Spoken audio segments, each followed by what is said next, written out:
Okay. Can you hear me?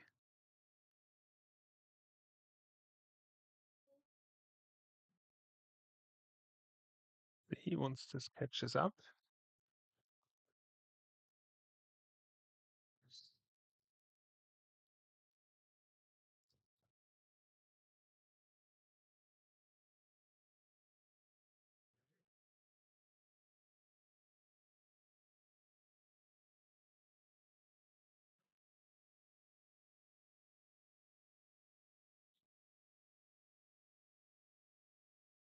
Hört man mich?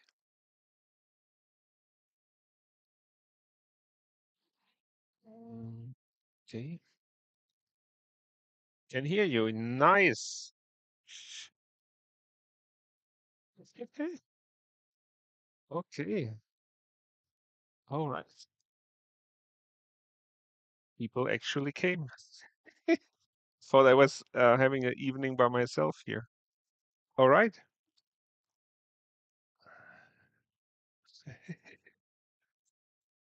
Okay. Um, yeah, let's start. So, today is a bit of a test stream. See, I have a new setup here. Want to see if all of this works. And for this, I'm gonna build the current version of my rotary plate. Just what it sounds like. It's a spinning plate to put stuff on and film it, and it spins in a defined manner. You can code it with G code. There's fluidnc running on the controller, and it ties all into the rest of my motion control stuff. So it's one big system really, and this is just the smallest part. So it's good for testing the live stream. I have printed all the parts. So,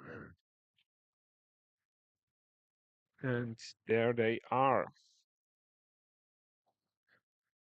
So this is all done in PLA, nothing fancy here. It's the quality setting of Prusa slicer. And the only thing I have changed is I print with 3 walls instead of 2 for better stability. And yeah, that's it. And material wise, this is just standard Chinese PLA. Yeah, does the job. Nothing fancy here. So this is like the outer ring of it all, like the housing. Then we have a nice bottom lid, which goes on the bottom. Who would have thought? And in here, these are, I call them, so this one I call them roller rings because on here is where the magic happens. So they go on like this. I have built, um, I don't know, 4 or 5 different versions of this thing, and it never worked completely reliable. The closest I got a YouTube video about an old version. Slowly. And that's this guy here. Let me this up so I can see myself. Okay. So this guy here. And it works okay. I wanted to get it slim and to get it low on the ground, but as you can see, it's not that slim. And I have a really heavy duty bearing in here, and this thing weighs like pound or more. And yeah, there are several bearings in there, and because of this small tiny motor can handle it all. This has like 14 Newton centimeters, so nothing at all basically. And yeah, so I saved the weight for the motor, but got the weight of the bearings, so did not win there. Um, Inside is a GT2 pulley, basically, which spins the whole thing. And because it has a big ratio, I think the one is 16, the other one is 40 teeth. It spins okay. It doesn't need to be very fast. And yeah, you can also see this is printed on my old CR10. Uh, there you are, which has garbage first layer, or had garbage first layer before I dismantled it. Yeah, so what's so special about this new version is, as you can imagine, if I would have gone with the same design, I would have a huge bearing weighing like 2 kilos in here. So yeah, not really portable or comfortable. And what I done is uh, I have used these camera. Those are like the little V-slot rollers you have in cheap 3D printers. You can buy them on Amazon. They have the bearing already pressed inside, and that's what's holding all the weight. I have built a version of this before, which was not that complete, like a preliminary version, and I could place like 2-3 kilos on there, and it's spun okay. It's just a normal 45 Newton centimeter motor, and it's okay. Yes. So yeah, pretty happy with that. We are missing this one here. This is the motor mount. I designed it like that so it can be printed flat. So it stands here. And all these ridges in there, they make it a bit more stiff. Yeah. But it holds the motor and the bearing, and it has this cutout groove for the top plate. So this goes in here. That's what's he saying? Just I'm trying to read chat as well. Come on, OBS. Uh, Massive thrust bearing? What? I don't know. Foam wheels are cheap and ready. Yep. Yeah, you can get them everywhere. Verando. It made a similar solution for a similar problem. Nice to see more people from the same solution. Yeah. Why reinvent the wheel, right? Yeah. Okay, so is this backwards? No, it's not. I know my design. Okay, on here comes this thing. And yeah, it focuses. So this is like the top plate.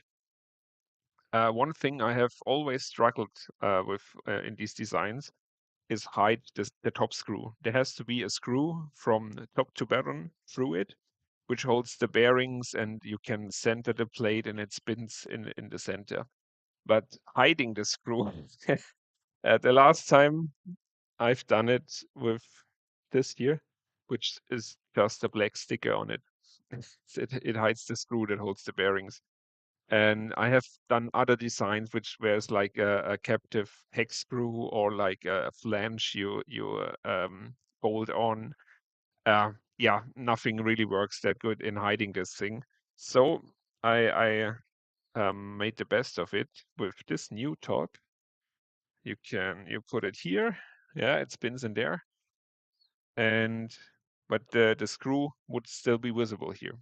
And what I've done in a brilliant moment, these little holes here, they add magnets. And what this allows me is to swap the tops that go on there. So you can print different tops in different colors and patterns, like I show you that, and you can just swap them out with magnets. And these are self-sticking magnets. You get them from Amazon. They have like the little 3M tape on it already. You stick them on and you're ready to go. That's the plan. I haven't done this yet, but I have printed a few. So you got your like a standard one with a nice hex pattern, and there are this 3 cutouts for the magnets and one for the screw in case it pops out a bit. And the way you do it, you download. You could design this in Fusion, and I tried it with placing lots of hexagons, but this this makes Fusion go crazy. Your PC will explode, and it just can't handle it. I don't know why. The better way to go is download an SVG pattern from Google image search somewhere and place it on there on like a sketch, and then you can extrude into, like cut into the plane by 0.2 millimeters, so one layer height. And then you will have this pattern, and you see the lines in between. Uh, those are deeper grooves basically, and because the top ones are laying on the slide on the printer bed, they get flat. Or if you have a texture bed, you can get a textured finish, or these new PEI sheets with the holographic effects. Um, I haven't gotten one, but that could be a cool idea. And yeah, you can do lots of crazy stuff because just printing it plain is a bit boring. And yeah, I have done this in my last video about the wireless camera monitor, and I placed stuff on this top, and I placed like a blue light on the one side and a red light on the other side. And all these angles and edges are reflecting the blue and red light, like alternatively, like one it's just flashing blue and red, blue and red, blue and red, and that makes for a really nice effect. So then I thought, can make it a bit more colorful. And because in Prusa Slicer, you have like this logo setting where you can print the first layer in a different color. And that's what I did. So this one here. This is first layer in gold, or ultra silk gold. Don't know what's it called. And the rest in black PLA. And this one looks really nice. It's like the James Webb Telescope mirrors, in solid gold. Yeah, it's really nice here. Got another question here. Have you seen the bit from teaching tech with getting complete images into the print? Yeah, yeah, yeah. There was like, do you mean like the multicolor printing stuff or like engraving images? Gotta wait that the stream catches up. But yeah, okay. This one, James Webb Telescope style. And another one.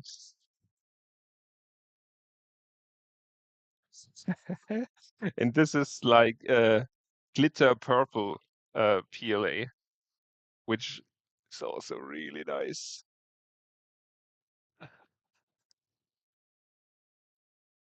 Yeah, catches the light and everything. Yep. But teaching images, yeah, no, I have to look for that. Yeah, yeah. Okay. So that's what we're doing today. Assemble this. And once I'm done with like the design and everything, okay. So basically you print 2D picture and it transfers print like printing a T-shirt. Oh, I think so. Yeah, yeah, yeah, yeah. Yeah, yeah, it's like oh, I can't remember how he did it. But yeah, you can transfer it to stuff. It with T-shirts, it's basically like you're heating plastic up and it gets molded into the fabric of your shirt, and that's how you transfer the image. And I guess this is something similar here. Yeah. All right. Okay. Where was I? Yeah, okay. Once I'm finished with the design, you will get a assembly instruction. I will share the 3D files. I'm working on them right now with getting all the parts inside, not just the 3D printed stuff, but my goal is to get every screw, every nut, every washer in there, everything you need. Once the thing I can't do right now because I haven't learned it is doing cables inside Fusion. I heard that's a pain in the ass, but once I get this done, you will always as well get cables. I have a PCB done for this one. It's not ordered yet. I have like one on a prototype PCB done, which we will use today. But I will upload the file for that and Gerber and everything you need to replicate this. And I will also try my best to get assembly instructions going. So let's start.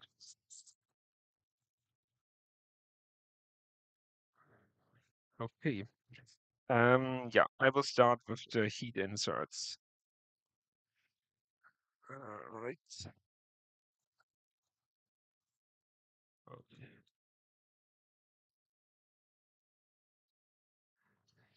Yeah, by the way, the last streams I've done, that's like a couple of years back, I was like playing music for you guys. And it was a lo-fi girl, um, yeah, beats to study to live stream, you know what I mean? And it says it's like publicly free music. You can use it in your streams, and so I did, and I got claimed anyway. It's not their fault. They sent me an email because of this, but it was some claim farm somewhere. So for these streams, I will not be providing music for you, so you can play your own music. And today I'm listening to what's it called? If you want to have a suggestion, Netron Volume 1 Synthwave Electronic Retrowave Mix. Yeah, really recommended. I've listened to it like 20 times. Okay, let's get this going. Yeah, don't focus on the top of my head. So you see I've stacked up on heat inserts. I have spent like 50, 60 bucks on heat inserts. Um, yeah, because I'm doing this is a test stream for a bigger stream I'm planning. I have my motion control rig, like the pan and tilt slider head, and I want to see that this works and everything goes smoothly, or I have to change something. So this is the test stream for that, and I've bought all these inserts for the finished rig. Yeah. Exactly the same mechanism. Yeah, t-shirt printing.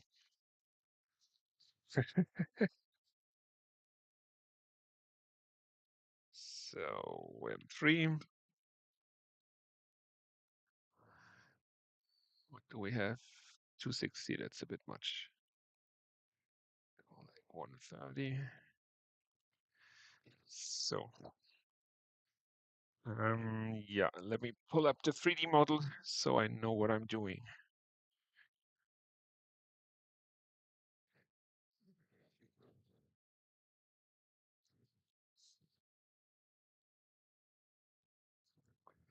Yeah, I have also this cool, you see, screen cap. See, I'm prepared. Yeah. Yeah, maintenance. Hopefully not in the next 2 hours or so. Okay, there we are.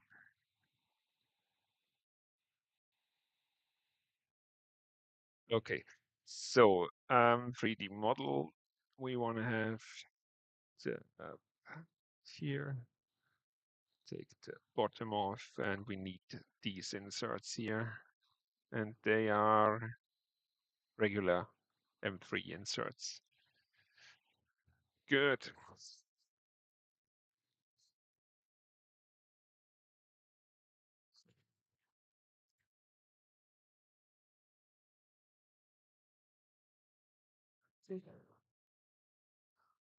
What was the chat over there? Okay.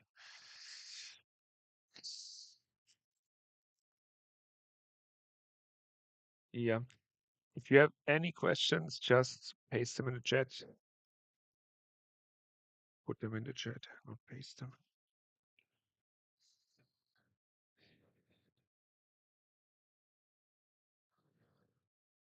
I see my cats are somewhere here. Sure, they will join us at some point.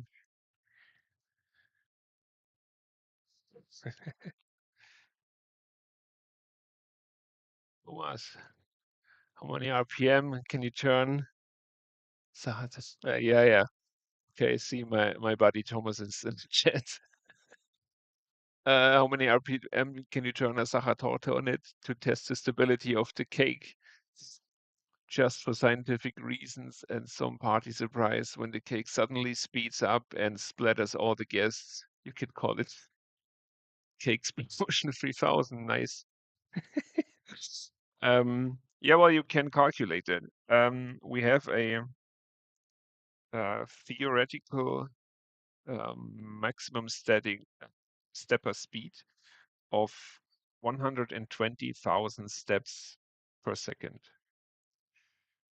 Yeah. Then you have microstepping. That's 32 times. Then you have 200 steps per revolution. So 6,400 steps per revolution with microstepping. And that's like 20 rotations per second. I know then if you had it like directly mounted, then you have still the belts and pulleys, which are like, I think 125. So yeah, about 4 revolutions per second. I would give it a top speed. So not 3000.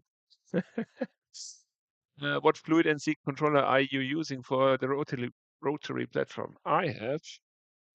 Oops, there you are. Focused. Yeah. Okay, you're the one focused. It's an ESP32 Room 32. Rooms spelled like WROOM. And yeah, it's just one of these tiny ESP32 controllers. Yeah, I've had good luck with them, pretty cheap, and yeah, do what they're supposed to do. That's okay. As a step driver, if I have a TMC 2209, and those are really silent. They're very good and also very strong. How fast? Yeah, calculated. Okay.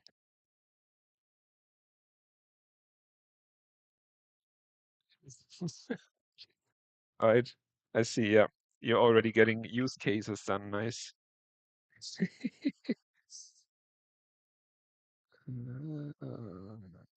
Okay, I'm too impatient for 130 degrees.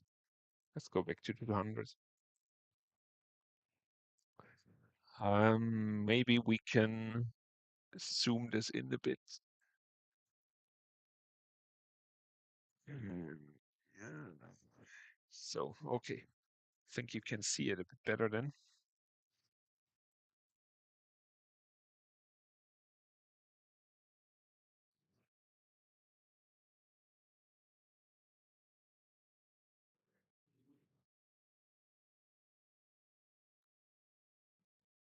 So,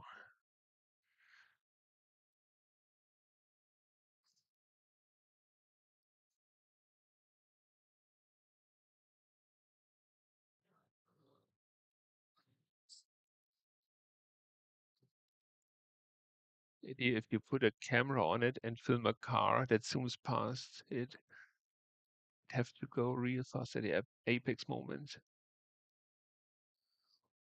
Oh yeah, focus. Oh yeah, focus. Yeah, yeah, okay. It's always grabbing focus at the closest, so that's like the top of the soldering iron, but I should get back right now. Oh, we can.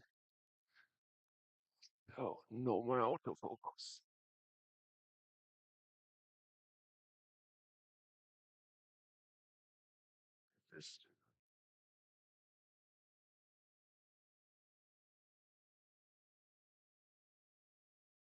This, it looks fine. Okay, so no more autofocus. Oh man, I'm filming in the attic here, and it's hot as balls today. And of course, all the warm air gets up here, and with lights and everything. Yeah. maybe this will turn into a hot tub stream at some point. Okay. That PCB like the PCB, yeah. Okay. Well, let's call it designed. It's yeah, I I designed the schematic for this and then just put a bunch of jumper wires here. But I can show you. Let me get back to my, yeah, there we are. So in here you see this PCB. And if we open that, this is like yeah, a full PCB you can order once you have the Gerber files. And yeah, I all the stuff here is just plated through, so no SMD soldering. Don't really like that. But yeah, this down here, these are jumpers. They're just weird in the 3D model, and you can, yeah, bridge these jumpers for the microstepping of the motor. So, whoops, where are you going? Here. Yeah, I have designed this PCB inside Fusion, which a lot of people don't know you can do. But the benefit is you can define the board dimensions inside your 3D model, transfer it to your PCB designer, then design your schematic in a schematic designer, put the design into the PCB designer, and then you do your layout and routing and component placement and everything. And then you push that to a 3D model. And this 3D model you can import back into your original design. And what I have done here are like boring rectangular PCBs, but you could do all sorts of shapes. And because you have the 3D models of all the components, you know how high they are and how big your enclosure has to be. And yeah, that's really great for designing it. I've chosen this form factor here because it's the same as like a normal, yeah, what's it called? Lochrasterplatine prototype PCB you can buy on Amazon. They have like standardized sizes. And I kept the whole pattern the same, so you don't have to actually get the PCB made in China or somewhere. You can just pull the schematics and solder it yourself like I have done. Yeah, but that's the reason behind it here. Okay. No, back to the other cam. Workbench, there we are. And I want to see my chat again. Okay, I see I need more screens. Let me see, okay. Oh, it's a prototyping perf board for now. Yeah, got it. Yeah. So, okay, these are done. We have any other M3? Yeah, okay. Now, those ones are M3 as well. And I just have to check if they are the short version of M3, because you can also have these. Nope. Someone should have written assembly instructions for all this stuff. Okay, there we are. Those are, yeah, short versions. So we need M3S.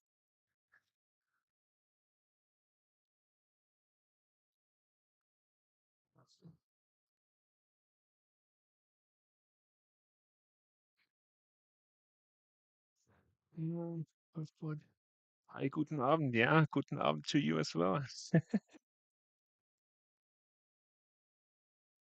Yeah, yeah.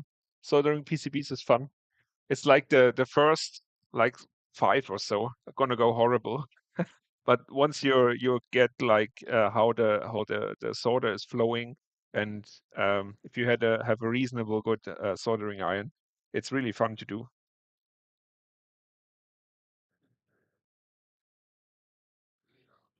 Okay. Mhm. Okay, it's not too bad.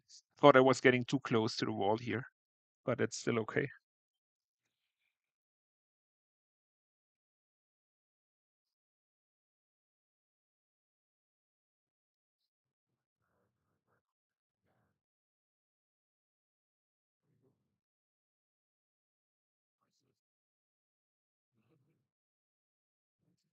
Come on here.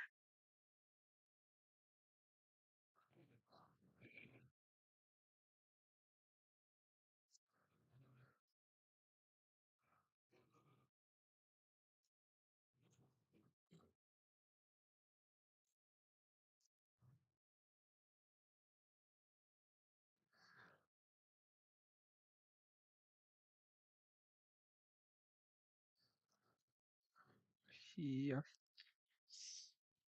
So, a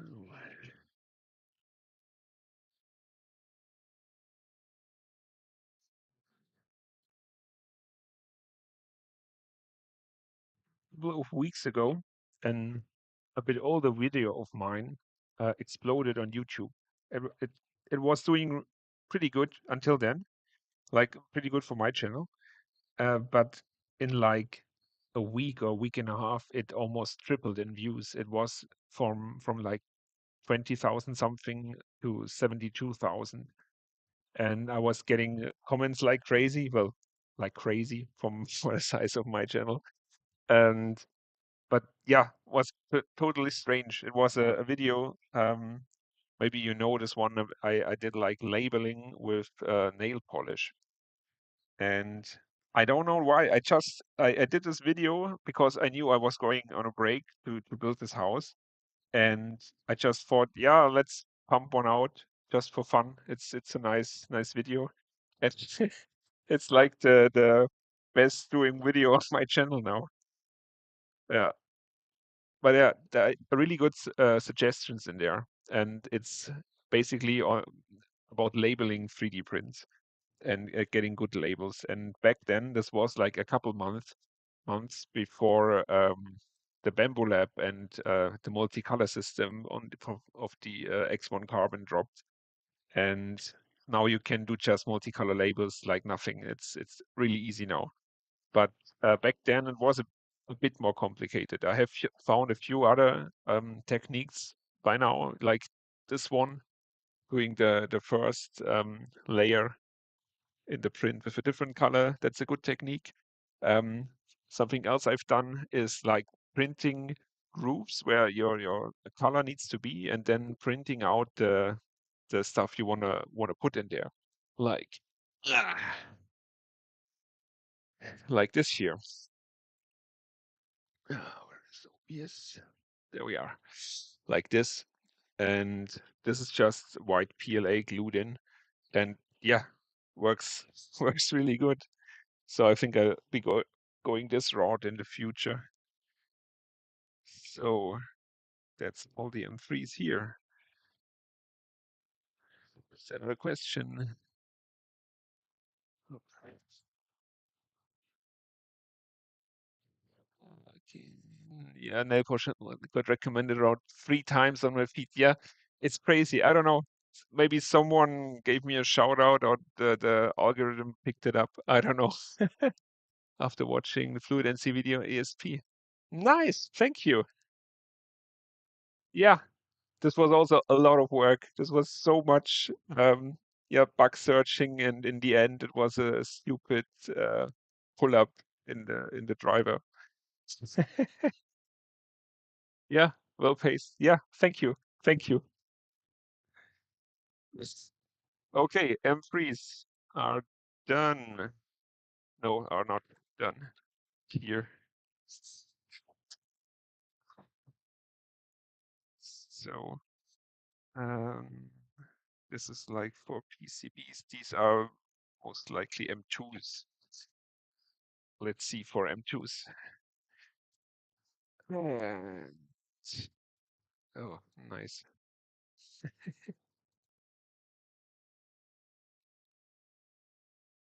Ah, yeah, okay. You see, M2s are still missing in the model, but yeah, they are M2s. Okay. Nope. Switch back. Okay. Yeah. I have to do something about the switching. I need like a switcher monitor.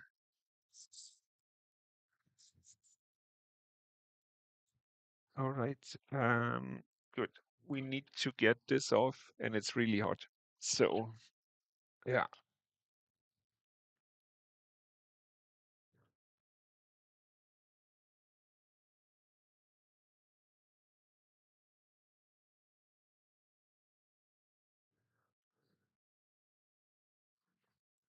Uh, we have here two. So, as long as this is cold, it's fine. It's fine. More than enough fingers. So, let's heat this up.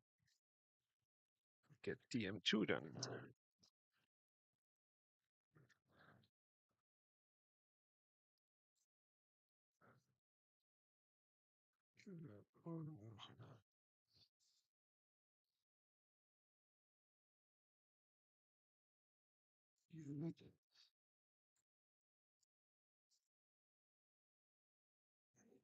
No, this is okay.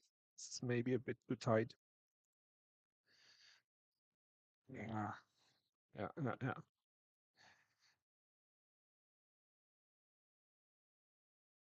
Okay.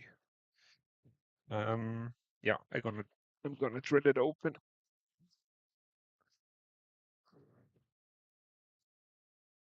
So, yeah, I bought these a while back. These are from Rutex, the same company that produces these inserts, and they are specific drill bits for your inserts. So they have like really weird values like 6.4, 5.6, but it's the exact hole diameter you need. So this is M2. Are you sure? Yeah, okay.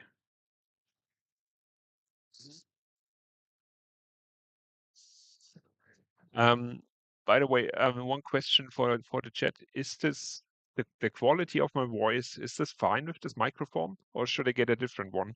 Because this is just basically the headset from work, and yeah, I don't know. I can't get my like big microphone in here, like the studio mic, because it's in the way here. So I would need a headset or something. So is this fine, or is it crappy audio?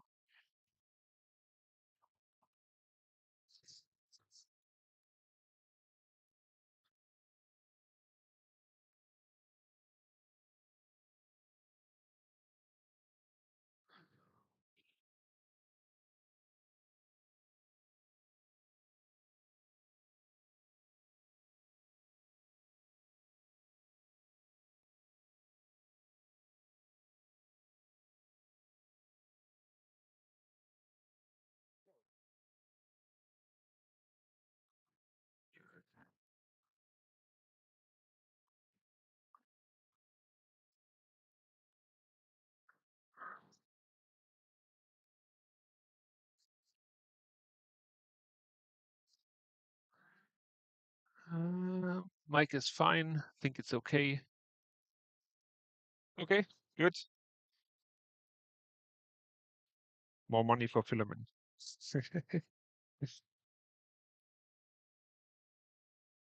So tiny. Right. Good.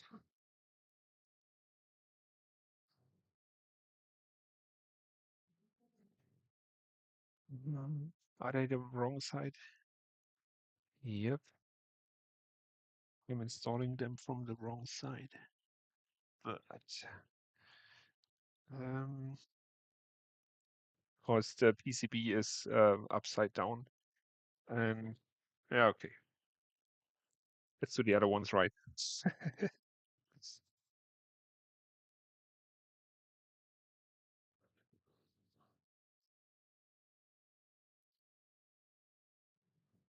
Good, good, good.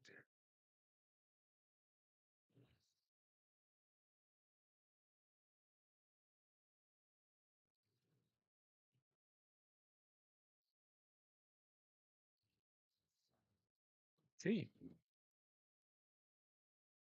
they are done.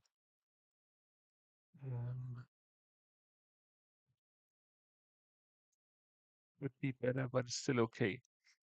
Okay. At what speeds were the parts printed? Uh, yeah, I don't mess with speeds at all. I just get the standard Prusa slicer profile that comes with the Prusa slicer. So I go for the um, Mark III S Plus. It's the quality setting, so 0.2 layer height quality setting, and then I change the walls to 3 parameters for stability. And for the Mark IV I have, it's the structural profile, again 0.2 millimeters and 3 walls. And that's all I do. I don't mess with printing speeds at all. I have done this in the past with my CR10S Pro V2, like my Creality printer, and I lost so much time with not getting prints done or they breaking halfway, and just tuning a bit more on the speeds to get it done. Now my main goal is reliability, and if it takes twice as long but is reliable, then I will go for reliable all the time. Yeah, but also having 2 printers helps, so you can pump out more stuff.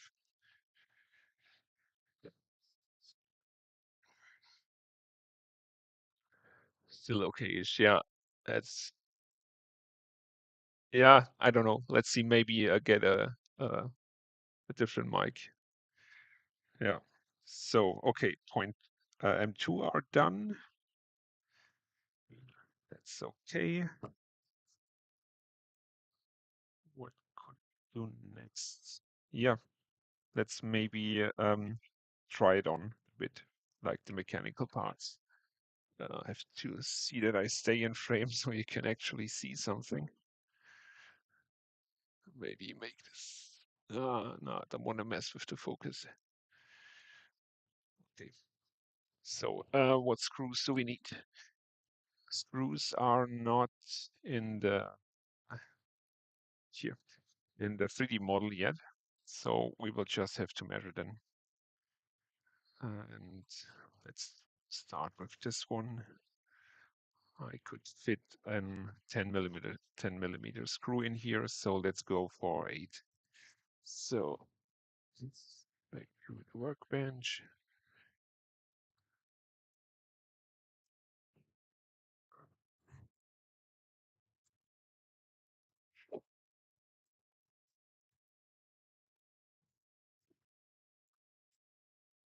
Oh, yeah.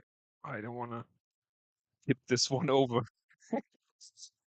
Sorting for days. Good. So 8 millimeter. And because these bins are not labeled, we have to measure them. So what do we have here? First try. So those are the ones. We need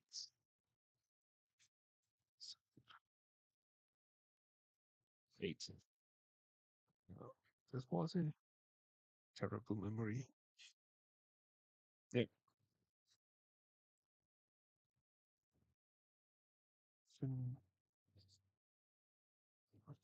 Okay.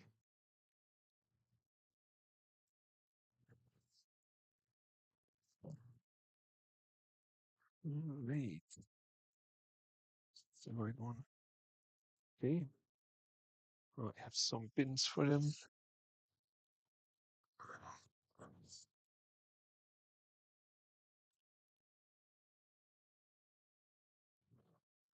Screwdriver. Good.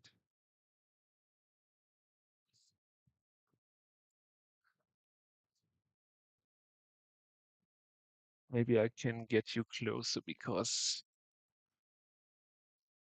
read.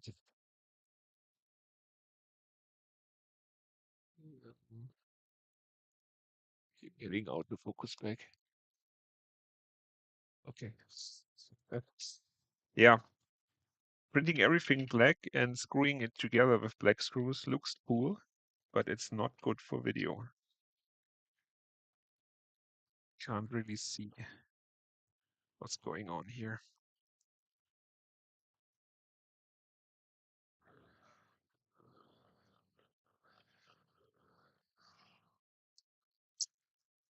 Okay. Now this side.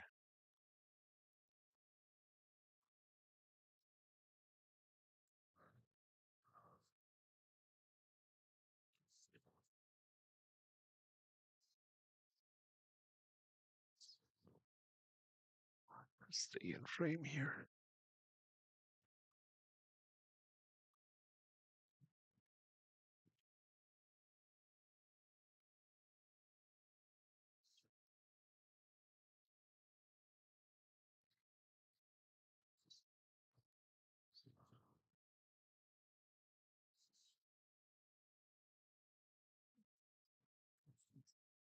Still.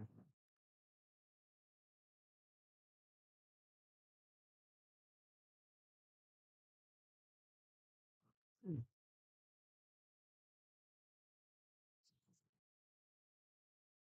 You're doing.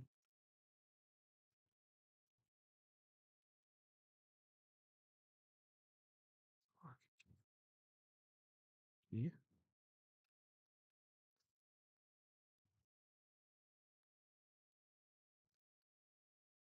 that's true. Nope, bad insert. That's just more force. Go on. Okay.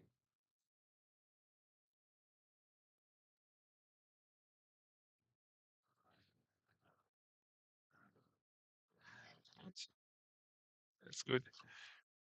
Will you focus? Thank you. Let's menu. All right. So now this thing goes in here, but we need the M5 inserts first. So it's like changing the tip again.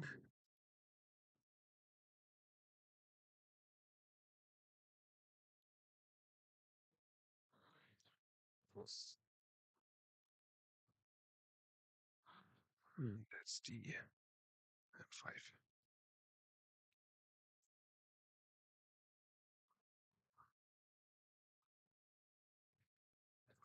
So is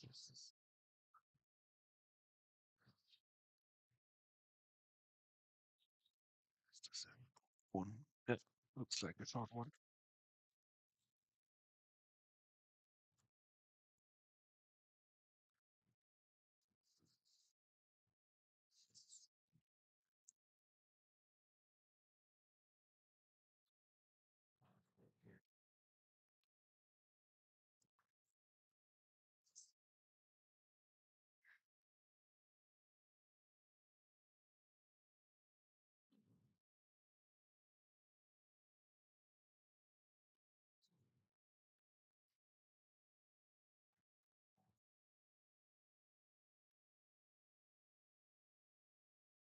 So what music are you playing at home?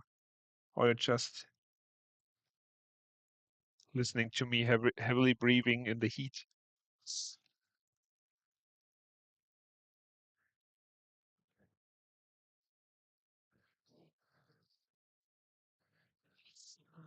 You can go.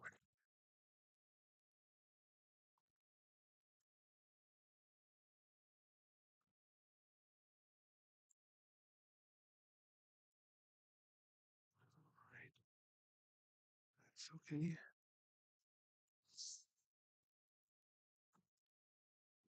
Now the screws.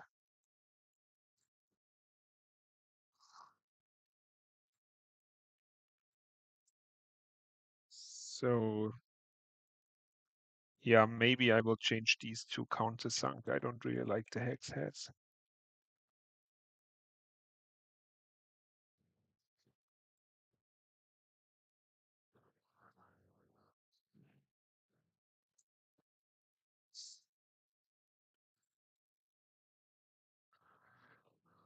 Okay,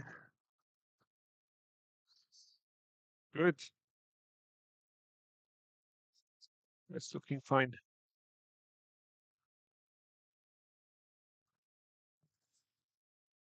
Now, um, okay, let's give it a complete mechanical fit. Just see if there's something wrong here. Screws again. Just move these.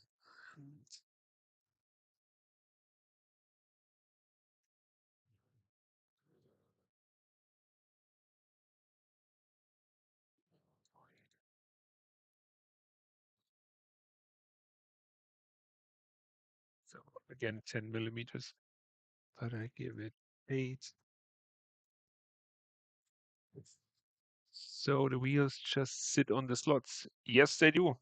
And because this part here is pulled down by the screw, they don't move. You can flip it over. Nothing will happen.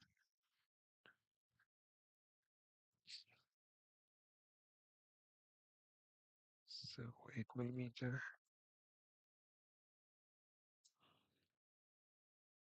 Yep.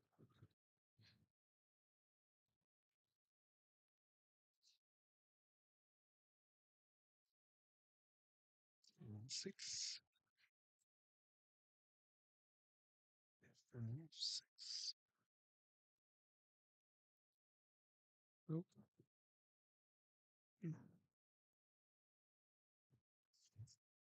Do we need to? Yeah, okay.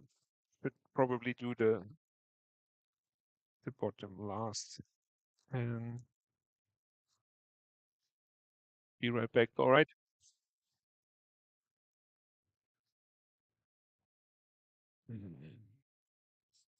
Here, still a bit of cleanup to do here. And yeah, everything in here prints completely without supports. I try to do this in like all of my designs. And the only thing where I have not achieved this yet is this big cover, this thing here. Because of all these ribs, it's printing standing up, and that's horrible for overhangs. And it's especially this part here where you have an edge inside the ribs. And nah, that's yeah, who designed this? But it looks cool. Uh, just the voice and the sound of crafting. Thank you. Okay, we need the long bolts. Where was this here? I need to check that I'm still in frame here. Okay, so long bolt going through like so. Good.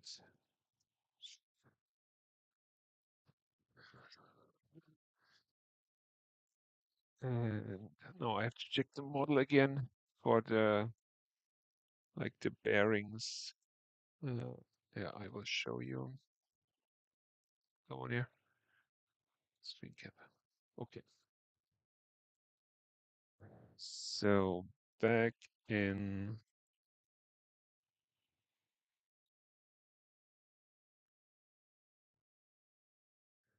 There we are. Okay. So it's just a bolt and two bearings here. And of course, Fusion froze again. For some reason, this sliced view is, yeah, taking everything at Fusion. No, come on. Guys, thinking really hard. Okay, so just two bearings and then I believe a captive nut on the other side. Good. Okay. Do we have here?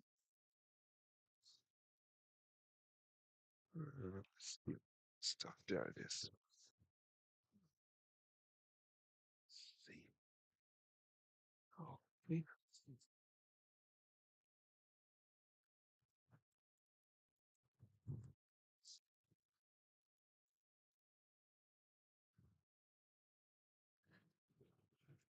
Good.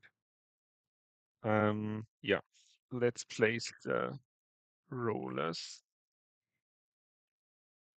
So you can see them here. There's like a little washer on either side, so less friction. And I just placed them like so, and they spin really well.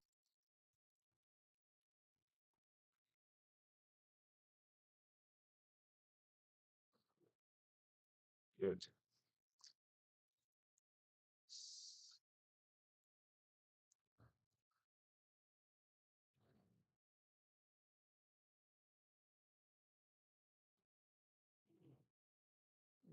Who misses all the action.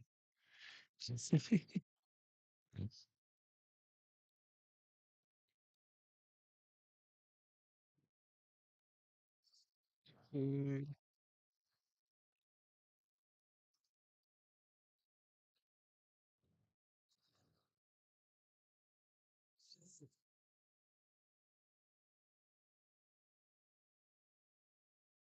okay. All 6 rollers in. And now,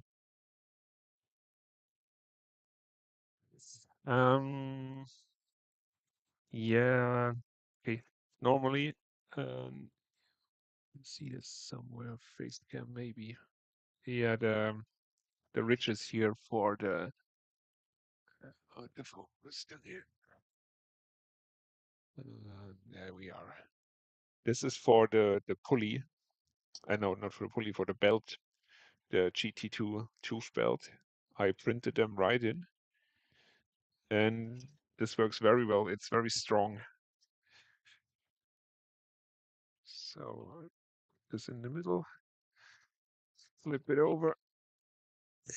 Yeah, and now you can see the bearing, the rollers stay where they are. Just push the bearings in here, and now the captive nut. There we are.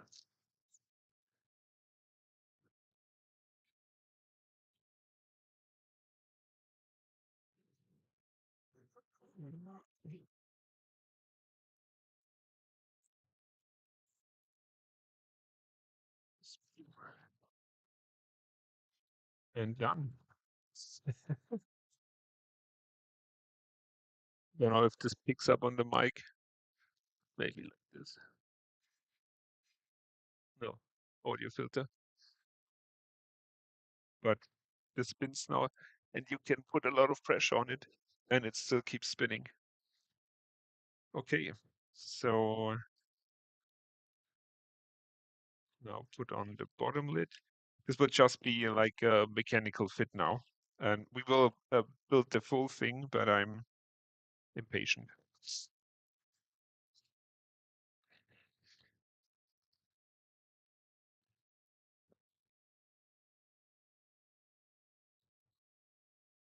Right.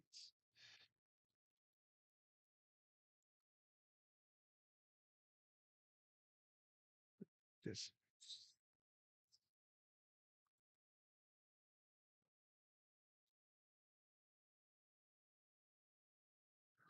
Can you hear anything?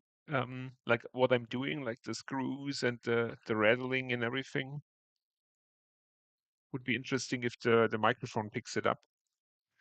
Because in my experience, this is pretty good at filtering out voices in like in office or so if a lot of people are talking.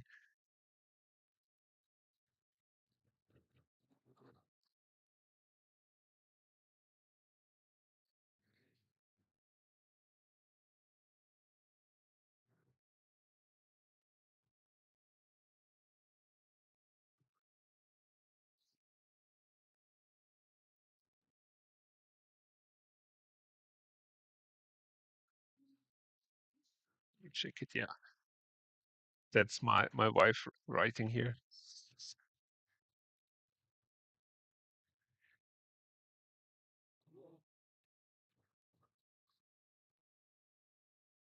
Okay, bottom is on.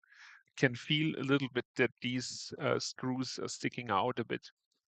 And I will give them maybe like 0.2 more or 0.3 more in the chamfer. But this is now a neat little self-contained unit. And this is where the plugs will go. Yeah, okay. Hypomax was pretty enthusiastic earlier. Are you back? So you don't miss the magnets. Magnets are the most fun. Let's check the magnets. Or maybe bring something.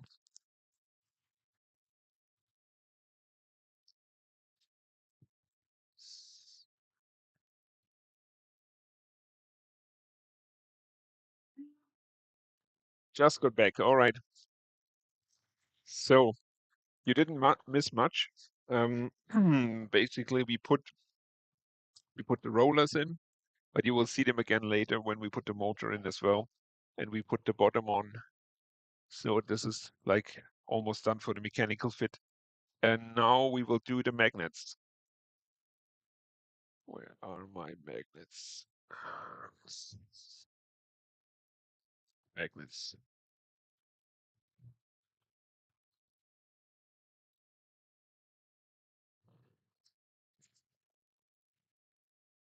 So good.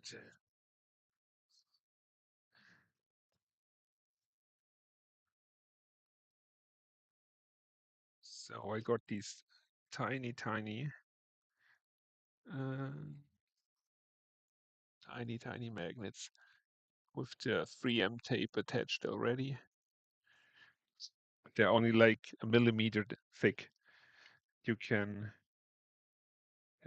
whoop, peel one off. Give you a close look here. And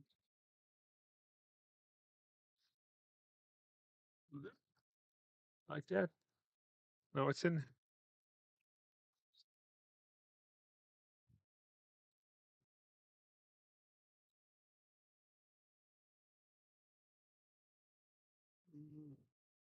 Okay, it's a bit of tape missing. Last one.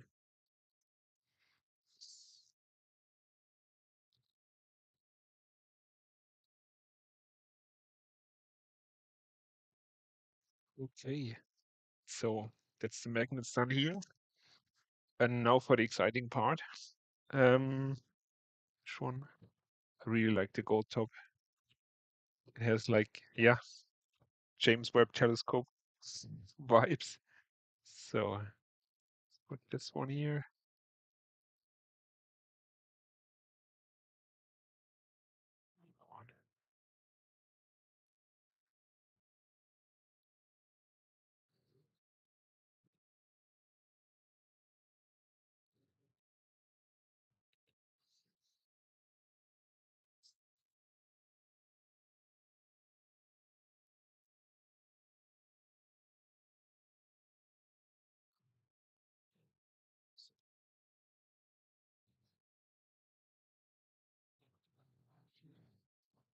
So I have never tested this with, well, I have had magnets in here for the fit, but never in a top and put them together.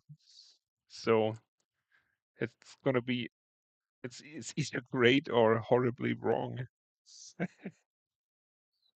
My main concern is that 3 magnets won't be enough. But we will see. I can just put in more. They are not that expensive, but I have to reprint everything. So, okay.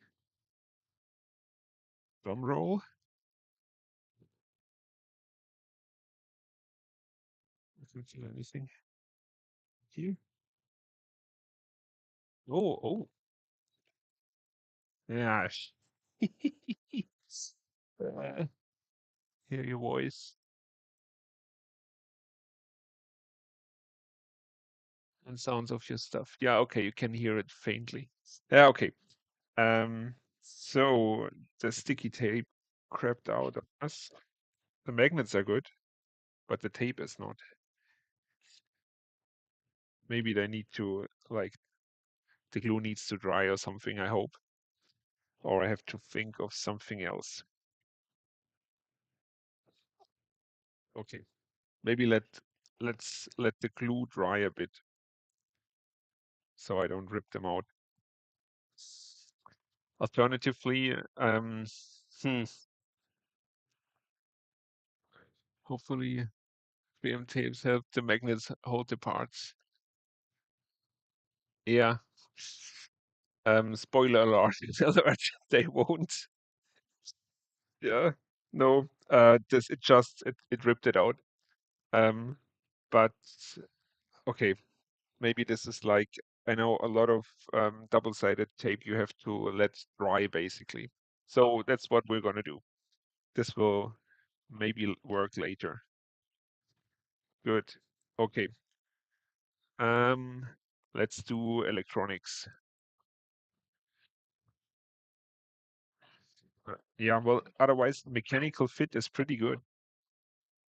I'm yeah, satisfied with this one. Yeah. Yeah, maybe a new mic. Yeah, maybe.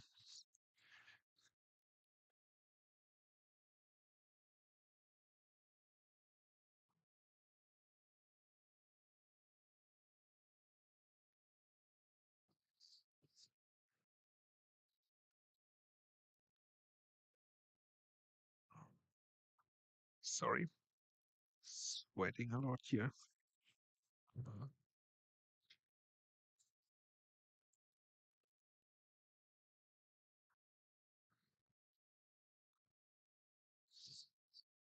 You rotate the magnet, it will reduce rotate the magnets.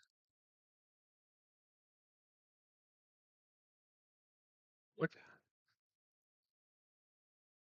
floating disk? Ah, I see. Like like a maglev train. Yeah, yeah. Zero friction rotary table. Yeah. We could also make the top out of a super cool superconductor. Then it would just float in there.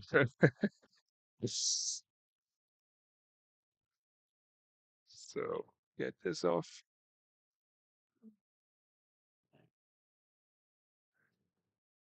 Yeah, so that's the part you missed earlier. I can show you.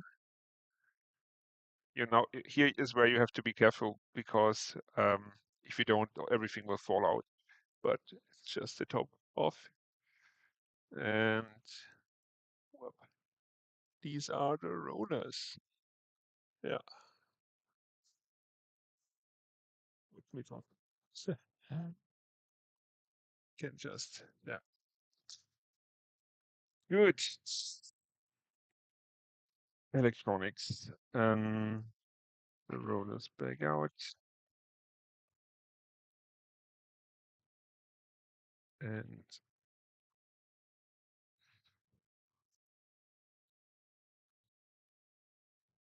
okay, now the motor. Yeah, that's just a it says Usong Shine, but you can get them from everywhere. If you have an old 3D printer, these are the motors. Stepper Online also has them. They are 42 Newton centimeters or 45, whichever you can get. Doesn't really matter for this application. But what matters is the length of the screws. Um, yeah, I'm just gonna measure them. You have to believe me.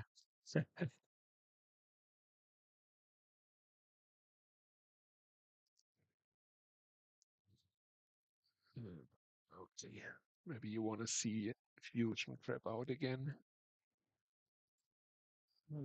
I accidentally created a sketch on one of the hexagons, and now It's recalculating pi to 1,000 places. Oh, come on. Fusion is really good when it's good, and it can do some amazing things. But yeah, undoing stuff or stopping an action, it's not very good at that.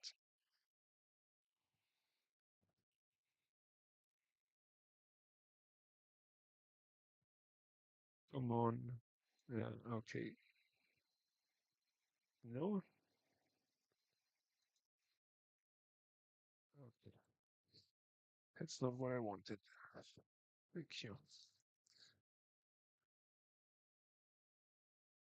Okay. So we have like 5 millimeters. Yeah, 5 millimeters of material, and I know the holes in the stepper are 4 millimeters deep. So that's a 9. Let's do an 8 millimeter again. It's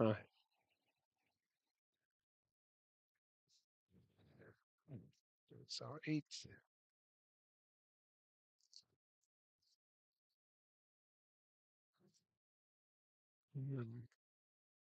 I have an idea.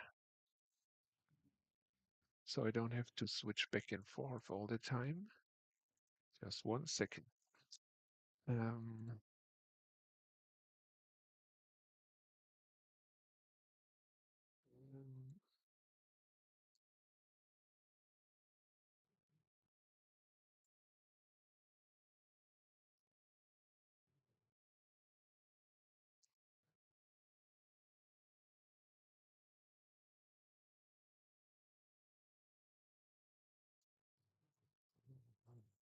did I just break it?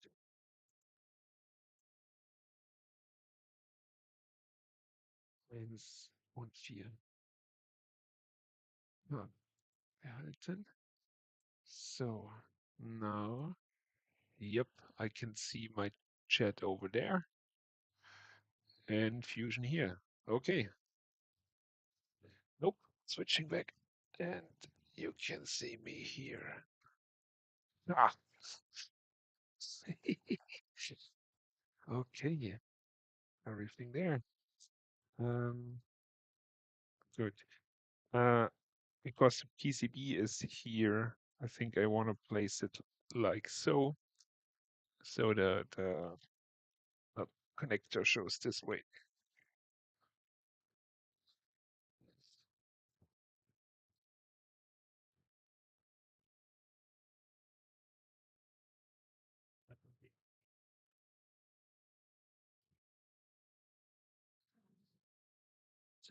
So,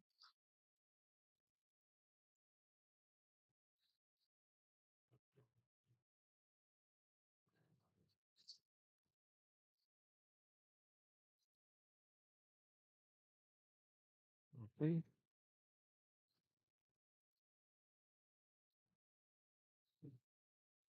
Good. Now the PCB. Yeah, we don't have to solder anything on this because it's already done. Um, yeah, as I said, I will provide the schematics, and then you can basically solder it yourself or get the PCB, and it's really cheap.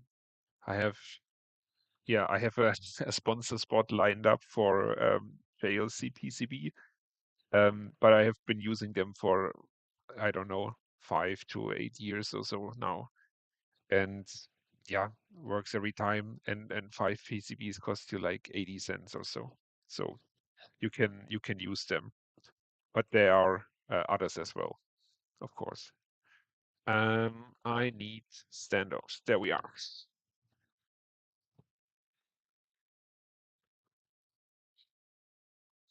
Big magnets over here. So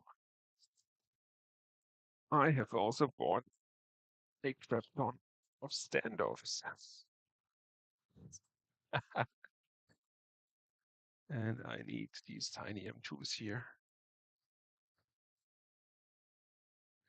Those are M2, M2.5, and M3 in all the different shapes and sizes you could want.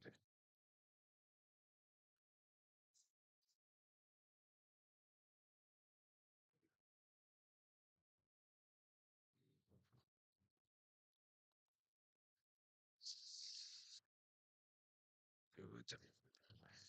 And now we need one of these guys.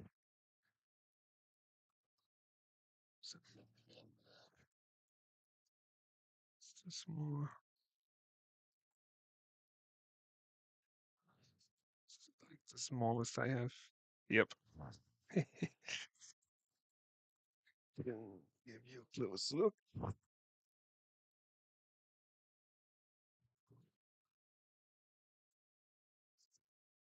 Focus. Okay.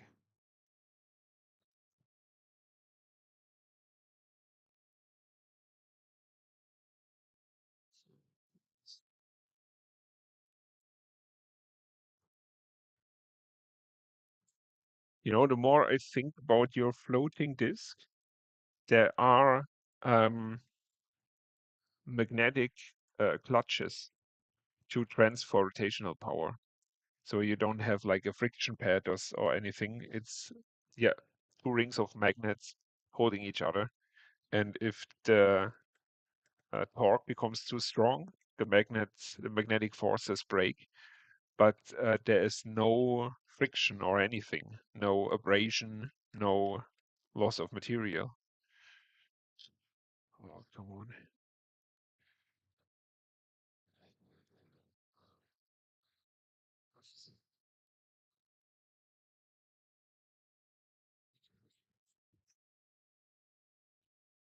But I imagine getting this to work is even worse than hiding the screw in the center. Autofocus is again playing tricks on me.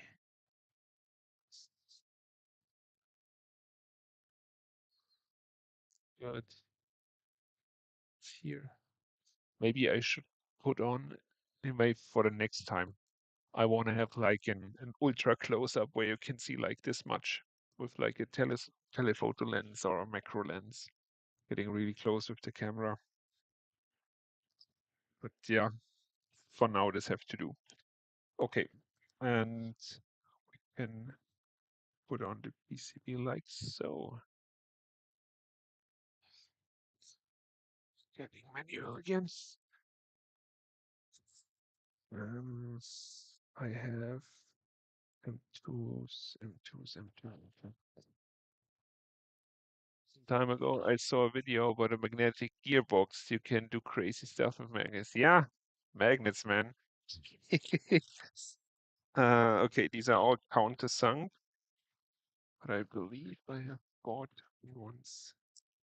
Ah, they came in the mail like yesterday. So now this turns into an unboxing of cheap Chinese screws.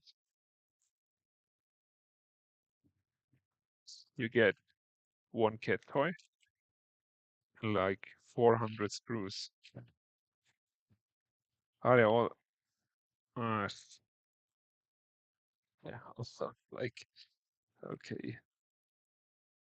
We need the smallest ones.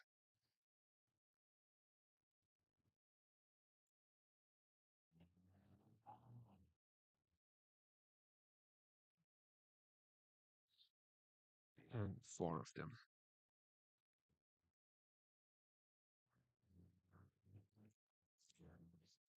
And these are, you can see again, but they are M2 and 4 millimeters long. Or the thread is 4 millimeters long. To focus. It's like tiny. Sneeze and they're gone. Okay.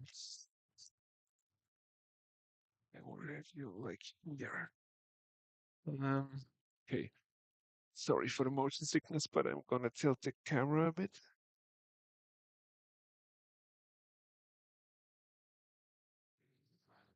Okay. That's better. Closer. Okay. Need more pins. Pins, pins, pins.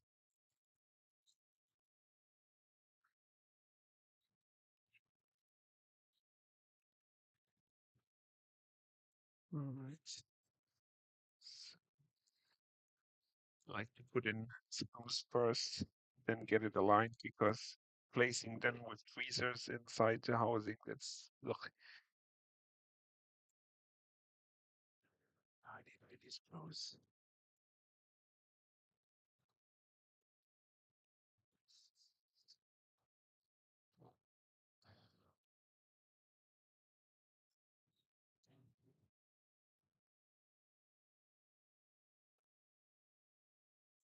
Oh, this one. 5.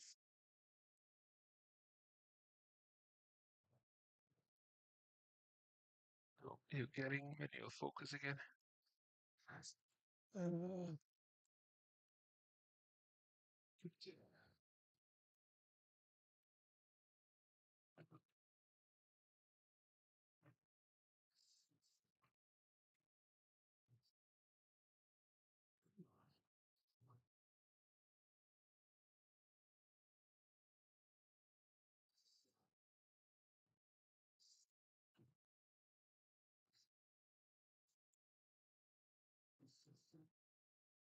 Move on.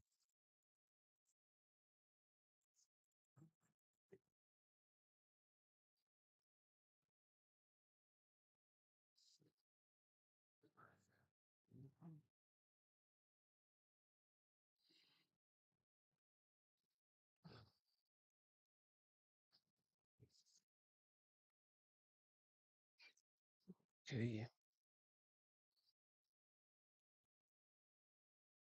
so that's on.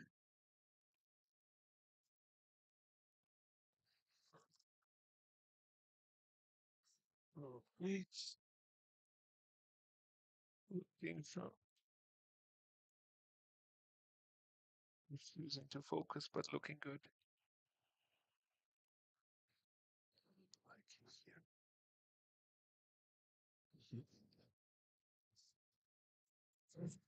Okay, so we can yeah, we can put the monitor cable in now. You see some of these um, I have already soldered, and yeah, if you're replicating this, there is a fallback you need to be aware of because you have these the stepper motor has 4 pins, so you have 2 pins per coil, and uh, then you do the stepping inside with a ring of magnets basically, but you need 2 coils and there's so 4 pins. And on all the stepper motors, they are not like aligned with like 1, 2, 3, 4.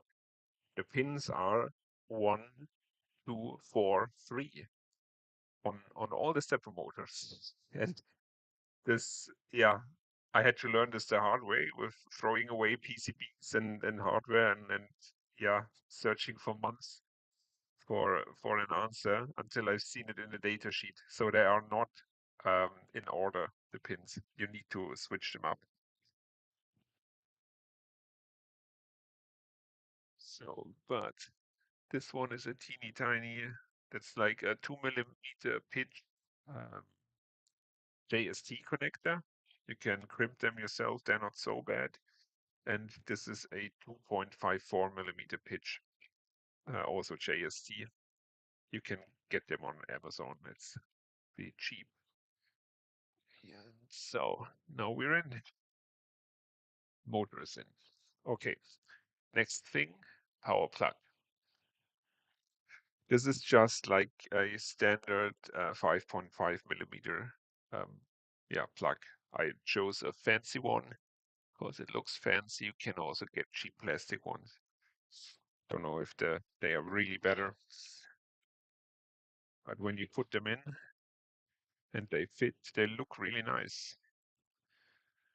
So screw goes on.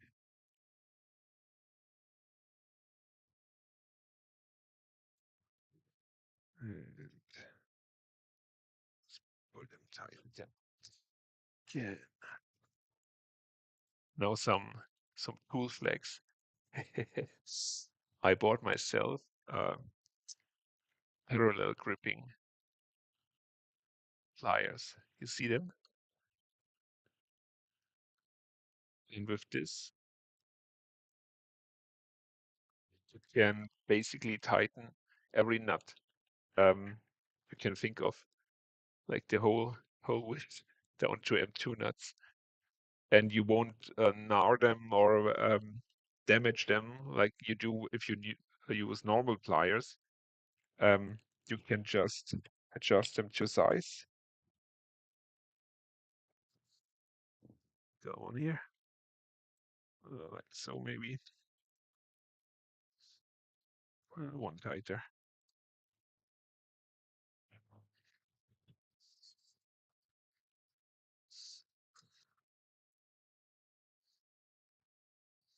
And there we go. Go on.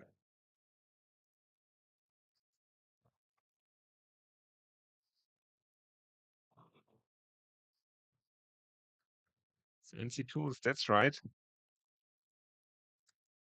This is the smallest one they have. You see, it's really tiny. It costs like 50 or 60 bucks for yeah, stupid pliers. Okay,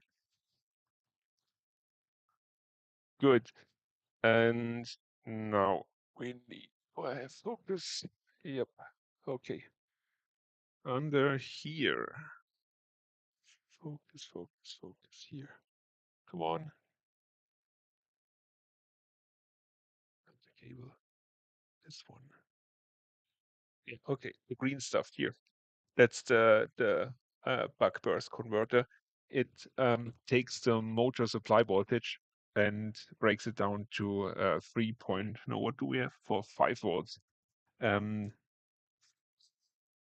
why 5 volts? I believe the TMC 2209 needs 5 volts, but maybe this is just a mistake I made earlier. But yeah, you get your logic voltage from the supply voltage with this one. And because it's a buck burst converter, you don't have the losses of a linear converter where it just turns it into heat. And you can get like 10 of these for $5 or so. Also use them everywhere. Good. Let's get the power cables in. What you're getting. Manual focus again.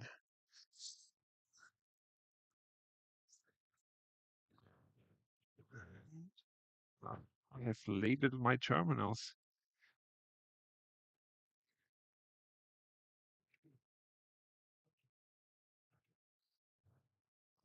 What's here?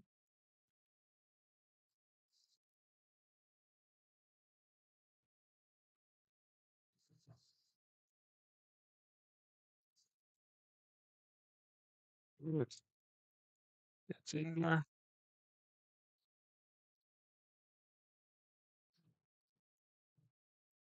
Good. Now, yeah, now we could turn it on, but you see, there is one more hole in here. Yeah, no, manual focus. There's one more hole in here because I decided to add USB to it. And this one I have used with telnet for most of the time, and it works fine. The delay is not so good, but it hasn't bothered me until now. I try to use telnet with more access and with like live jogging, where you need really fast response times, or else you go crazy positioning the thing. And their telnet and WebSockets are not good. They are just too slow. And yeah, best thing that worked was a USB to serial connection. And that's why, do I have it here? No. Sockets, sockets, sockets. Here. All the sockets. This one here. Good. Pile.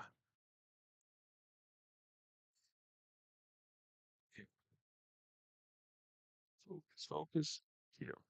This is a USB-C socket, and you have to dig a little for them because it has 4 wires out. Most of the sockets I have found only have 2 wires out for power, but we need the data. And yeah, I have never tested them with data. So a lot of firsts this evening. We still need the nut that goes around it.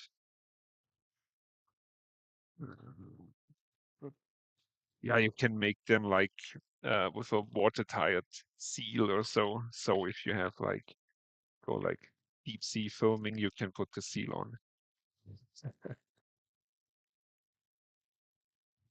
But yeah, maybe it also looks nice. I don't know. However you like. Let's ring out. Come on.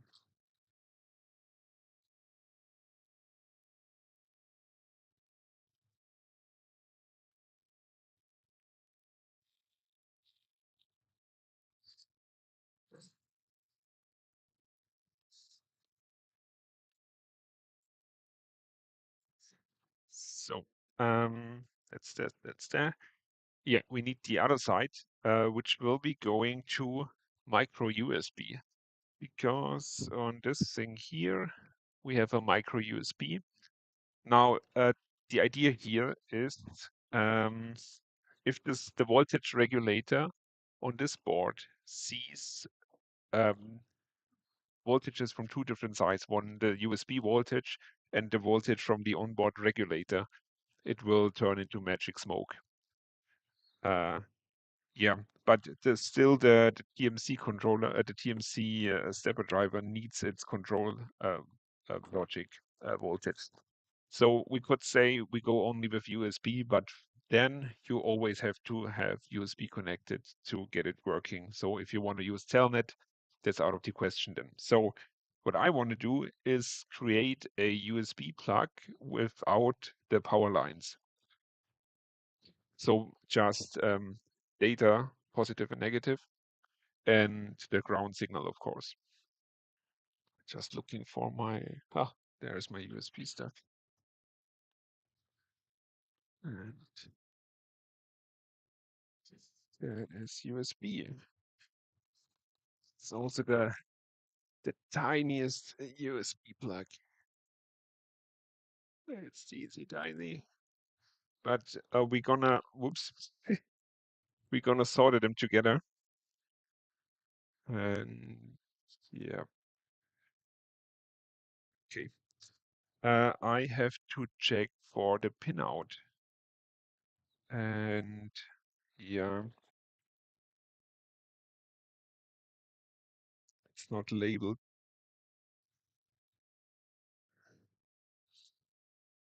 Okay. Ready. Something.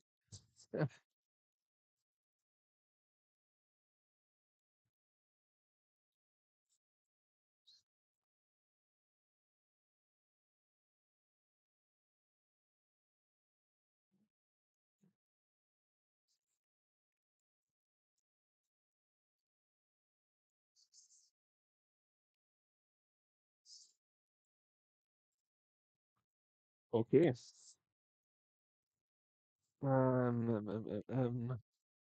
Back to screen capture.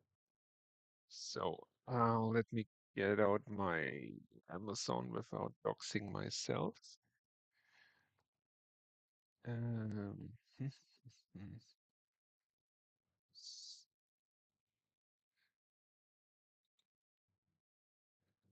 is it?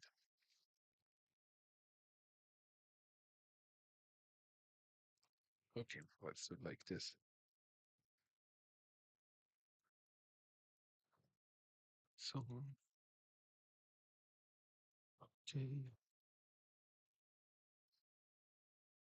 And then I need the thing where I bought it.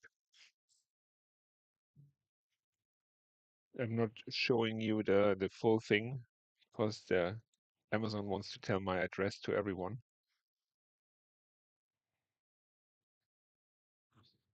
Oh, no, it's not USB-C. USB. Yeah.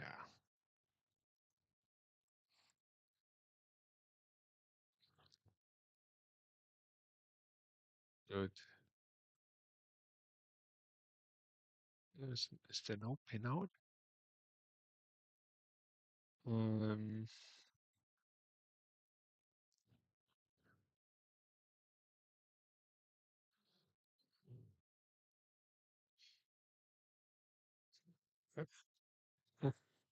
of these automatic translations. USB-Mutter hat Schweißen, ohne Schweißnadel keine Reinnadel. Alright, okay. Calm down. Ha, ha, heroes. Ha.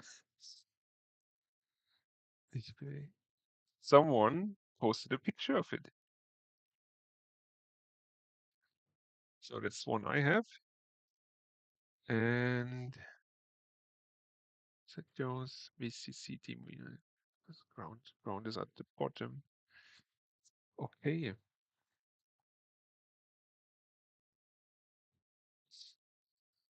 Good.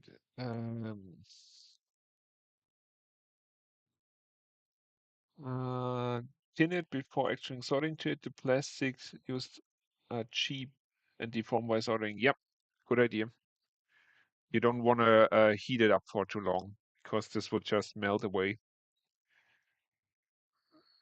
All right, workbench. Hey. Yeah. Let me get you. You see, I made a mess. I have to clean it up a bit and get all the stuff back. I- yeah, an actual helpful review. You know, sometimes just heroes.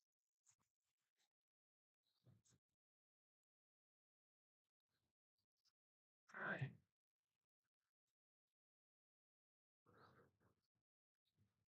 Where'd you go? No, I need you. What's here?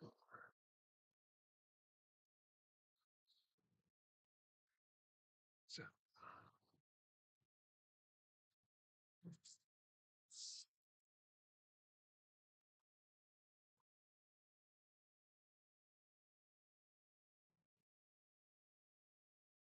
2.5.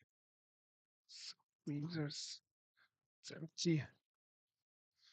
All right. To the other side. Mhm.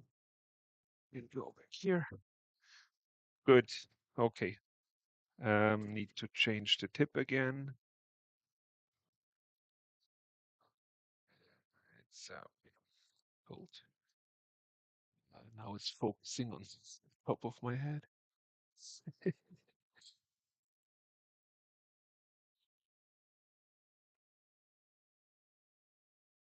Good.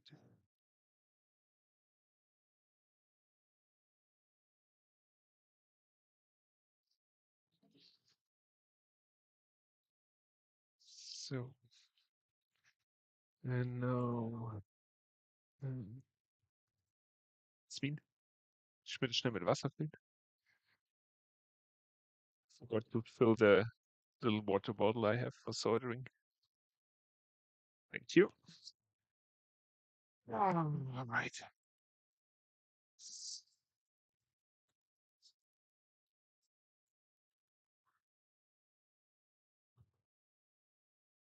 Yes. So, Hypermakes, you mentioned that you've seen the fluidnc video. Are you building something with fluidnc?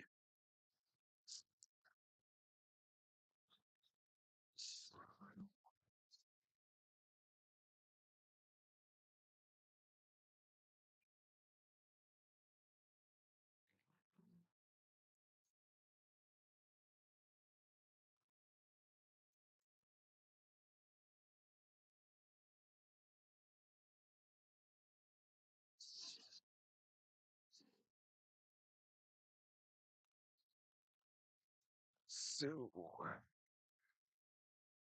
yeah, this thing I also built a while ago. It has uh, this what's it called, a vise, and it's removable. So you twist this, and now you can unload the vise, put it back. And yeah, these things are pretty known for makers. These are hoses for cooling fluids in CNC machining. But with a little bit of drilling, you can fit these crocodile clamps. Yeah, I'm planning to make an open source plotter in a new feature, like the HP ones people used to have in retro days. Oh yeah, that's okay, I know. The water. Yeah. Um, I used to work in for PCB layouting. I did like industrial PCBs for, yeah, automotive and industrial stuff. And there was a guy there. He has been working in PCB layout for what was like 30 years or longer, or yeah, possibly more like 40 years almost. Yeah, because but he retired a few years after I joined, and he was with PCB or computer-based layouting from the beginning, and they did it like with a plotter, like you're building, like exposing film to light with a light source that moves across the gantry and draws different shapes. And like pads are rectangle shapes that are flashed onto the film and so on. And they had huge rolls of film they had to get developed and then bring to the PCB manufacturer and create a PCB in a photo process. And they couldn't, like get the Gerber files and send it to a PCB way or JLC or somewhere. He had to actually drive through town the whole day to get it to the different labs and factories and stuff. And in the beginning, to get these, they were not really CAD drawings, but these designs. It's a dedicated machine that's specifically a computer built for doing these layouts, and then you get the design on like diskette, this no diskette. Yeah, my German colleagues know what's up. The save button. You get it on the save button, and yeah, drive it around town to get it developed. And now it's almost too easy today. Okay, but let's get this tinned.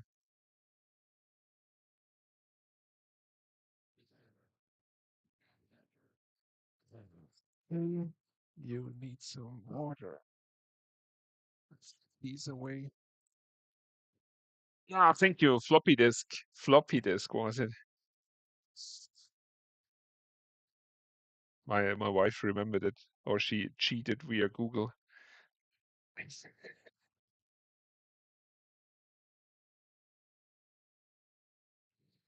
Yeah, but a pen plotted.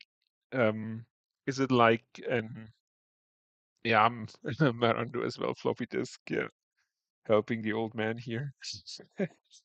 Is it like Core XY or is it standard um, Cartesian? I think it's called. Because the Core XY can get pretty crazy, I've heard. So, up the temperature here. Something new to learn about plotter that draws layout. Yep, yep. And for trace thicknesses, you had like a disk with a lot of holes in it that get bigger and bigger and bigger, and you have to choose the right hole to draw your traces on, and it takes forever. So normally I have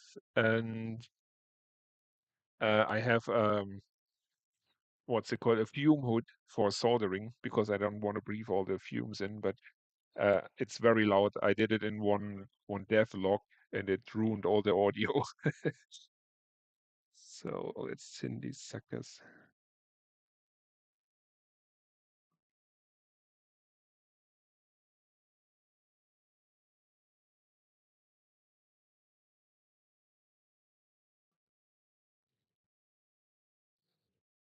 I wish I could give you a better view here, like with a microscope or so. It also nice PV. Yeah, thank you.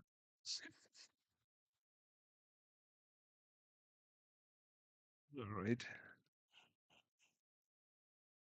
So now, well, I'm guessing red is supply here, so we don't need that, and black is ground, but I'm not sure. Can you switch up D plus and D minus on USB? I'm not sure. Um, hmm. That's okay. I will find the Amazon listing. The sign will be okay by IB projects, like the plotters that flung the paper instead of moving the gantry, like Batslinger. Oh, that's cool. That's nice. Yeah. I bet with that it would be pretty easy to get like a tool changer in there, like an array of pens or so you have. Because if your gantry is not moving, the weight doesn't matter. Yeah.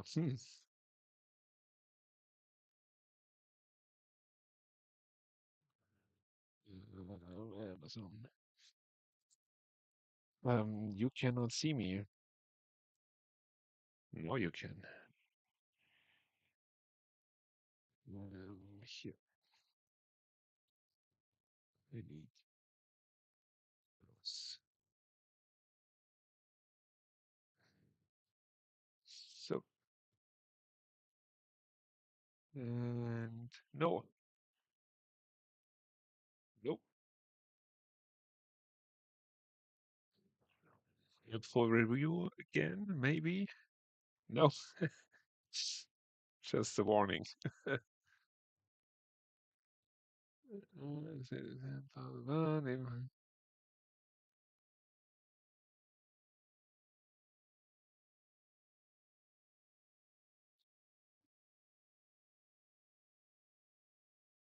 Okay, yeah, okay.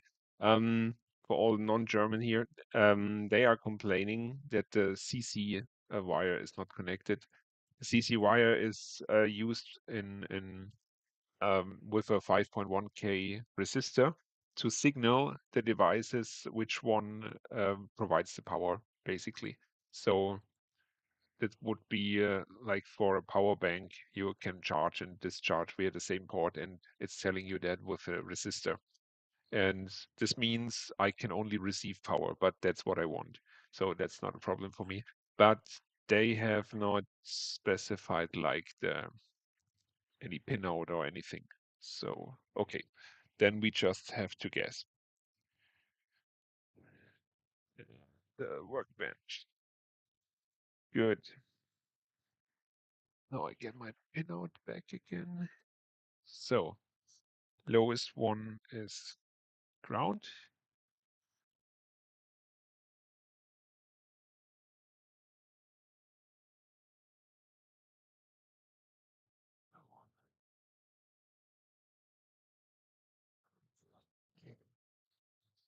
Like Stindies as well.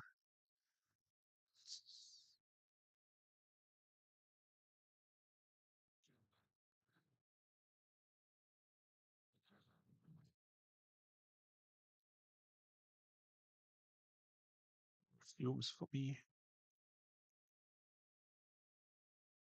Yeah. I believe these are like cheap aluminum cables. They do this quite often with electronics. Yep. Oh, that's awful. Yes.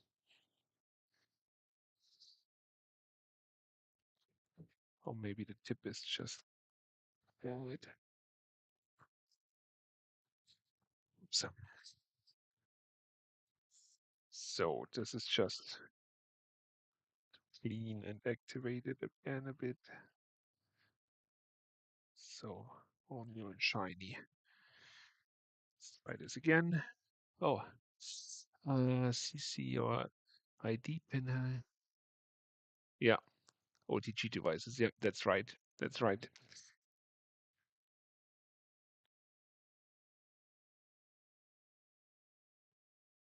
Sure, now it's taking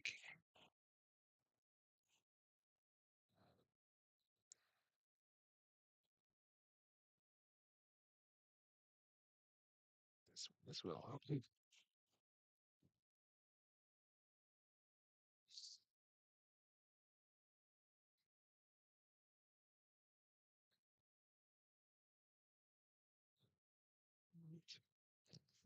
Uh, yeah, I get it. I have to get a bit closer. But you can. Oh, you can as well. Okay. Yeah, it's not bad.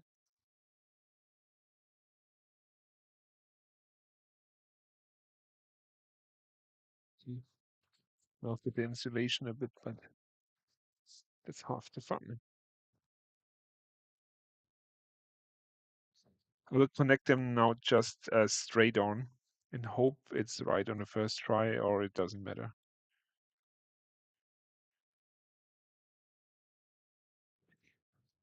It's on.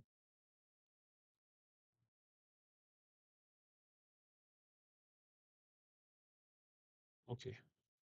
Um, hmm, okay. For now, let's connect the voltage as well and then try it with an ESP and like a USB-C cable.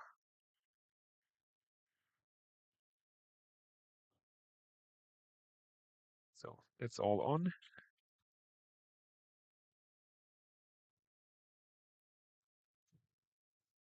Slot.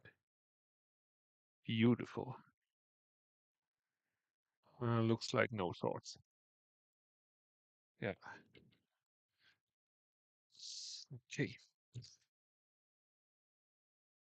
Mm, so I want to fry this one.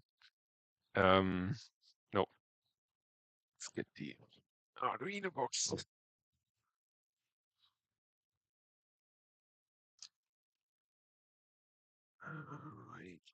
Right. Yeah, maybe this one.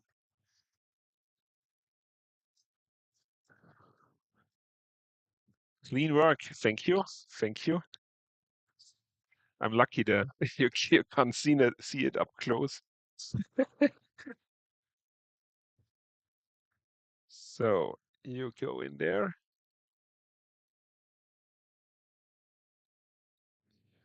Okay. You maybe want to see this view. So, and if the LED flashes, we at least know power and ground is good. And then I try to load the driver. And yeah, okay. It's always the guesswork with USB cables because some of them they just are power cables and no data. So you go in,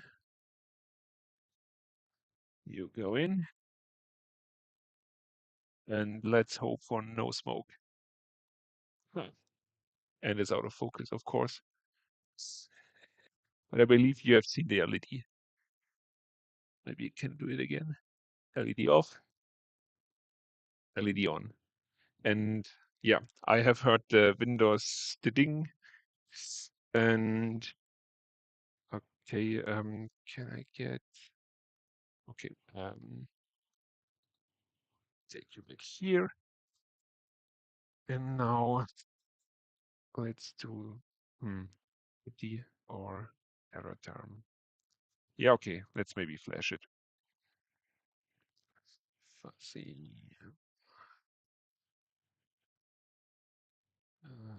Nothing.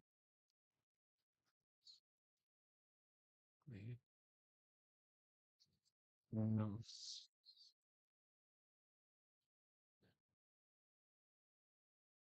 No. Oh, okay.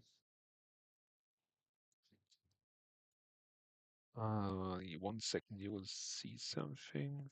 Fluid term. Okay, so this is fluidterm. It comes with like fluidnc, and it's like um, you can upload files, configuration files to fluidnc, and this is looking good. But I see no. Yeah, okay, but I think the fact that the console opened means the driver has loaded. That's good. Now we could install. Okay, let's install the Wi-Fi version. Ah, connecting. And now it's flashing. Not missing anything on the LEDs because there are no LEDs for serial connection here. But it is flashing. This means the data connection is fine and ground as well. And now we see, yeah, that's the standard fluidnc. Good. Soldering has worked. And back to the workbench. Good. Unplug you. Now we will separate the supply line again. Without you.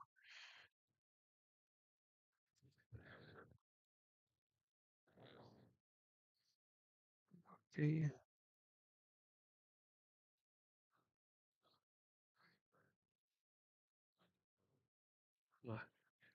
My cat wants something. Second. Hungry food.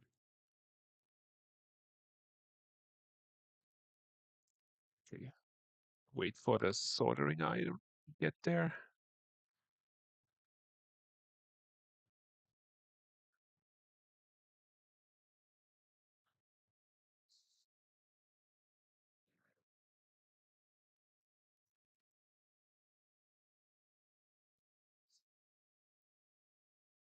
Good.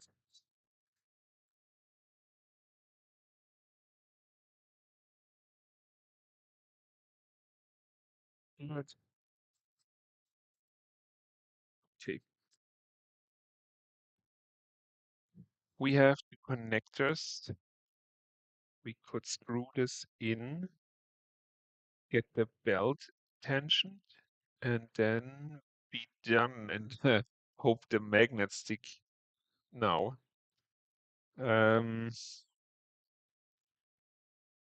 What if the magnets don't stick? I could design it for screwable magnets. Yeah, maybe. Or get them in with a better glue, like deeper magnets. They are only millimeter thick. Hmm. I don't think more magnets would help. We just need to get them to stick better. Okay, maybe the glue has dried. Let's get rid of this.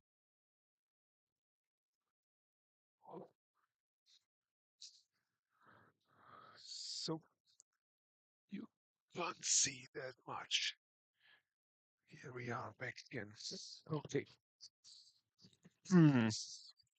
So, a little closer. That's nice. Good. So you get in here.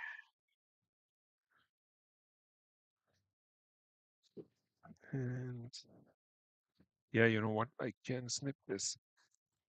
I don't need it anymore. At least, like, let's say here. So we could reattach something here, but it's not an exposed 5 volt in there.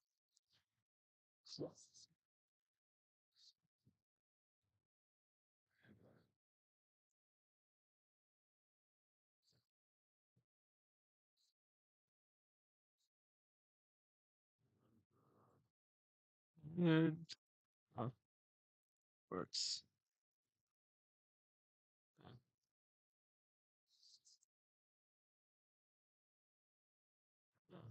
These are like the plastic threads, not the best, but Yeah, the only ones I could find were 4 leads. Come on in.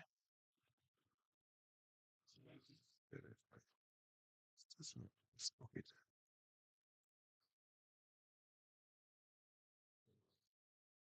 Okay.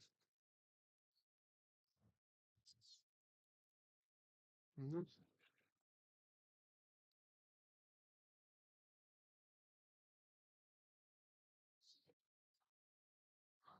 Every time I think it's threading, it's not, but now it must. Okay, that feels good.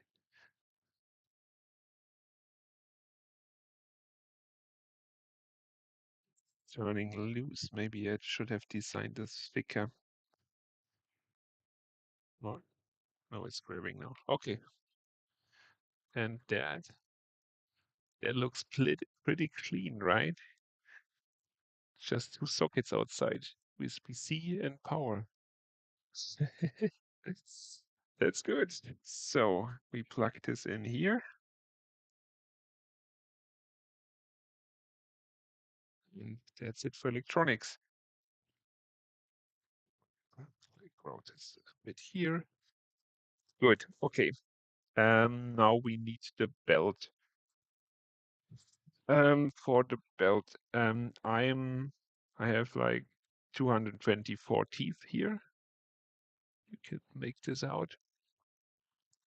I have I have looked online for a formula to calculate the number of teeth in your belt, and I put it in a spreadsheet, and there you can input like the number of teeth on your first pulley and on the second pulley, and the distance between the center of them, and it will spit out the number of teeth you need. It's not perfect, but it's pretty close there. And until now, I have gotten away without adding belt tensioners. But yeah, maybe I should do this at some point. Okay, so we put the rollers back in.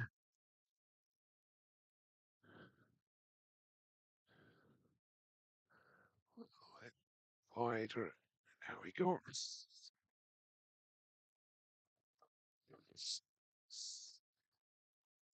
Good. Let's see more.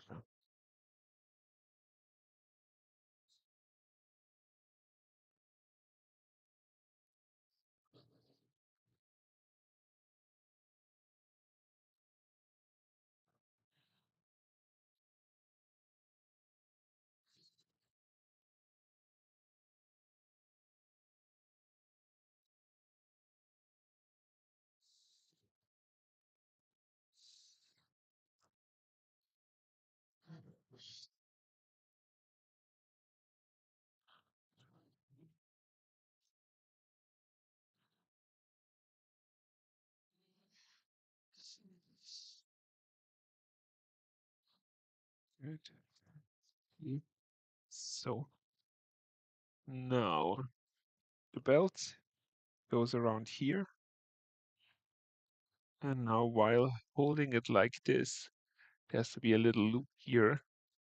And then you have to thread it onto this pulley here. And I hate it. Mm, let's maybe okay. Okay. All right. Okay. First try. Good.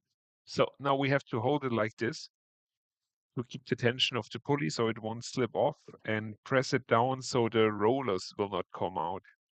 So you take that and you flip it around. Good. Huh.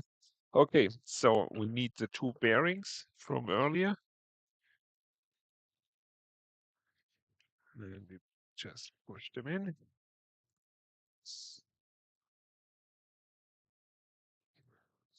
Like so. And then the captive nut.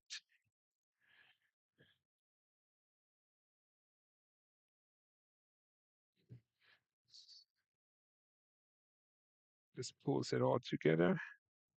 Don't over tighten it or it will rub. But now the motor turns. Very good. So, should we check the magnets again?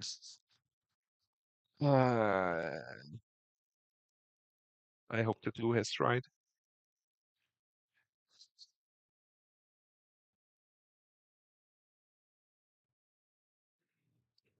No, okay, left grip. Okay, you cannot hear this, but now it's I can turn the motor. I feel the motor turning. But I'm afraid if I lift this up now, the magnets will DJ. Yeah, this one, right? I'm afraid the magnets will come out again. Wanted, wanted. Okay, okay. I have to fix this that they stay in. But just for maybe. Oh, this could be it. Oh, you can design pockets inside a 3D print. And I print the first layer and like the walls around it and make a little cavity for the magnets. Then I stop the print, put the magnets in, and the let the printer finish. And this way I don't have to deal with glue. But that's kind of annoying to do. Hmm. Yeah, okay. So it's called UJ. Yeah, yeah. So, okay. Um, yeah, okay. I will not put the bottom lid on just yet because I have learned every time you put the lid on the project, it will go wrong and you have to take it off again. Or a side slit should also be possible. Yeah, something like that. So the mechanical force does not pull on the glue. That's not a good way to do it. Yeah, okay, so no bottom lid. Let's give it some juice. Let's put you on the wide view again and get my power supply started. Come on. There we are. So,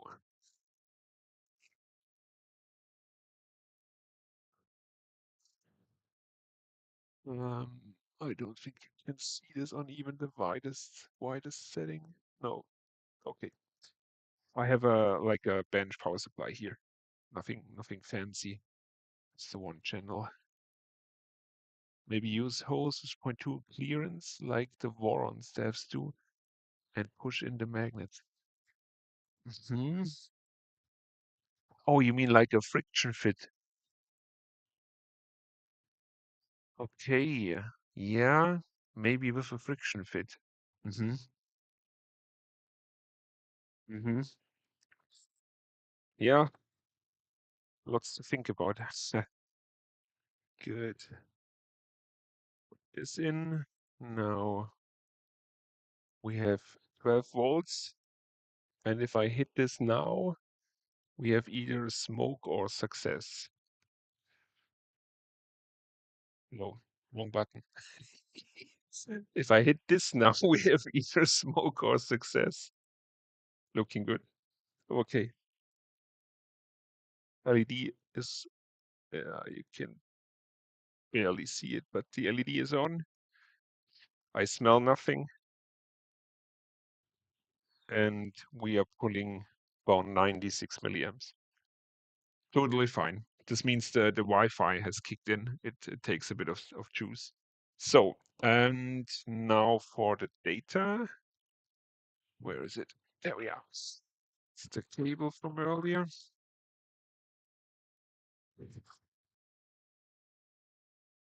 Good.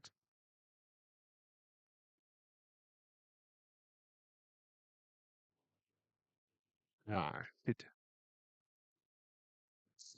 No smoke, yeah, no smoke. But I can't hear No smoke, yeah. I can't hear the plug-in song sound from Windows when you plug something in. Is the connection fine? It is fine. The same. Let me think. Okay, we can still try it, but it is possible that they decided to power the USB serial chip with the USB voltage. Yes, this could be it. Because yeah, earlier we have heard the plugin sound. Okay, so let me start up the terminal again. Fluid term, no compound font. Yeah, yeah, yeah, yeah. Okay. Hmm. Hmm, hmm, hmm. Okay. Problem we have now is if I if I give it the 5 volts from USB, my converter will blow up. Put it off and on again, sure. uh, okay, let's turn this off. Okay. But you already load the program before with the connection. Yeah, you could use Wi-Fi. Yeah, okay. Yeah, you're right. This is just a problem for the serial connection. We can do it with Wi-Fi. Yep. Okay. I just have to think about what to do with the serial connection. Um, who does this? Powering the, it makes sense, sure, but this means uh, it's a bit of a gamble. But okay, we have voltage regulator on board. It's going into it's producing 5 volt and going into the 5 volt in pin of the room of the ESP32. Apparently, this does not power the USB to serial bridge. Does this mean I can turn on the power from USB without blowing it up? Ah, okay, let's try the Wi-Fi first. It's a good idea. Okay, I will find out the IP address. Um, oh, let's stay here. Um, um, um, um, um.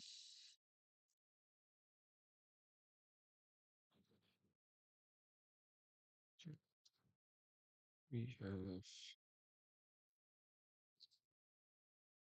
or maybe okay, because the power grounds are not connected. USB ground. Um, yeah, no, the USB ground is connected, but the power is not. But yeah, I think that's it. Um, the I believe they power the USB to serial converter on the ESP board with the voltage line from the USB, the one we just snipped off. Okay, good. For the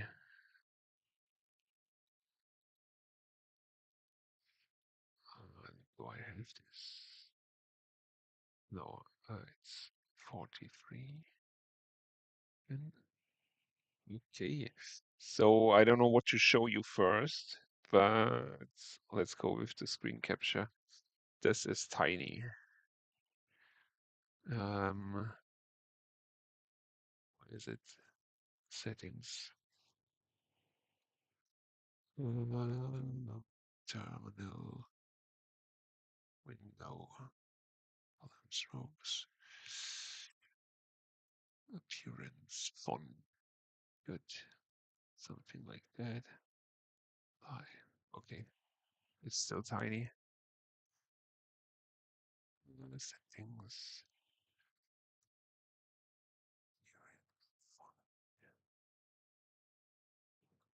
That's better. Okay, so we are connected to fluidnc via Wi-Fi, via telnet. See, it's in a alarm mode, so we clear it with $X. Unlocked. We're doing fine, and it's configured with the last configuration. So I will go with G0X100. This will turn 100 degrees. I will give you the other view so you can see it. And if I press enter now, that's good. That's good. Let's go back.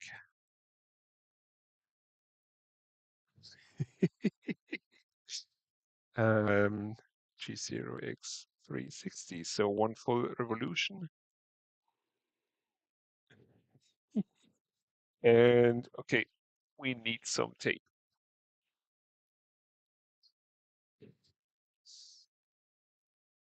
There's some tape. So I will put this here. Yeah, gold tape on a gold plate. Nice idea. So like this, and then can see it. So this should be visible. We are at 360.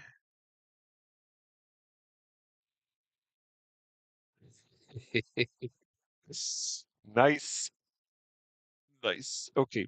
So what I just did there with the G0 means fastest possible speed. And I can, is this advertised somewhere? No. Okay. I give him like a G1 of, we are at 0. Let's get 360. G1X 360 and then F of, I don't know, 500. Could print, what's Nunius? Nunius? Nonius? What is that? Progress if device is powered via the voltage. Yeah. Ground and use free ground are not connected. It doesn't connect. It works. Yes. Yeah, getting the chat delayed here. Yes. But with the ground and the data pins connected, this should work. I have done something like that before. This is not the problem, I believe, but they decided to power the serial converter. 0 degree marker. Thank you. Yeah, maybe. Yeah, this could be. Yeah, you know what? Like putting. I always dislike that this is completely plain, but if I put like marks in here, um, you could see how far you've turned. Nice. Good. Yeah. The other solution could be to put in here a dedicated USB to serial converter, like an FTDI board or something. This could also work. If I can't get this to work, I will put a FTDI board in here. But yeah, it's tricky. It's tricky with this. Okay, where were we? G1X 360. G1X 360 F 500. And now you see it's very slow,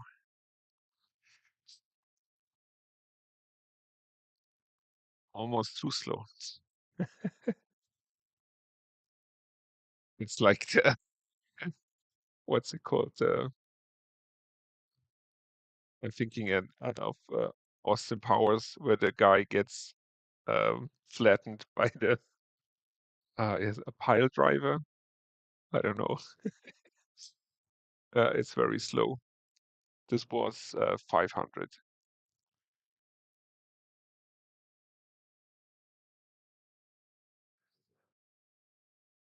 No, okay, good. So, but that's the easy part to getting to rotate. Now we want to put some load on it, and let's put this thing on it.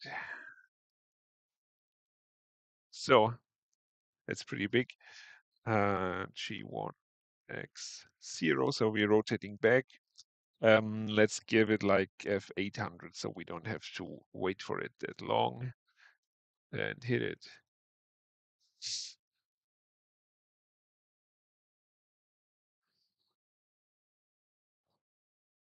That's pretty good.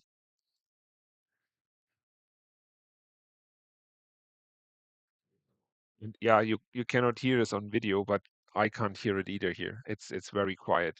Yeah, you can't hear anything from the rotating. Yeah, good. So what else to rotate? I have like, where are you?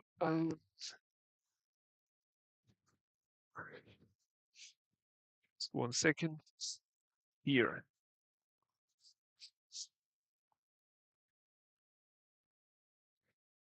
here. That's a box of like ugh, these weight discs, and altogether they weaken. They weigh 5 kilos, so that's 1.25 per disc. I use them for a camera chip, like a big crane arm as a counterweight. So we are at 0, G1, X360, and let's give it 1,000.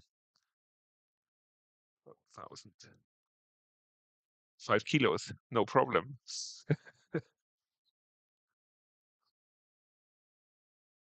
Enough to one of the cats would work, yeah. Or with treats, yeah.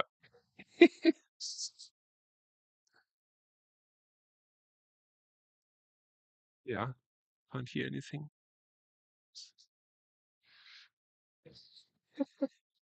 But yeah, you know what? The cats weigh more than 5 kilos, so maybe we will reach the limit here. They are chunky cats. Good. All right. So, just thinking of what to do now. Ah, yeah, sure. Ha, we can put the lid on because it worked. And it only worked because we didn't put the lid on in the first place. So, we turn off again. Plug and lid on it. Screws. There you are.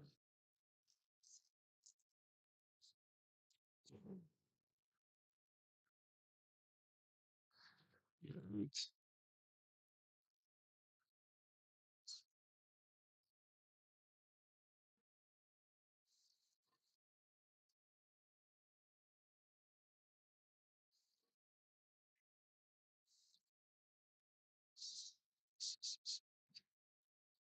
uh, in what was it, like the nail polish video? I used one of the cats as like the outro.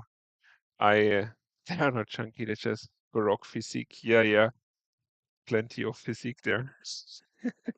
So in that video, I used the male cat for the outro, and I covered the whole plate in treats and let him eat it off while the thing was spinning, and it revealed like a subscribe sign I made, and he loved it. He's becoming an actor now.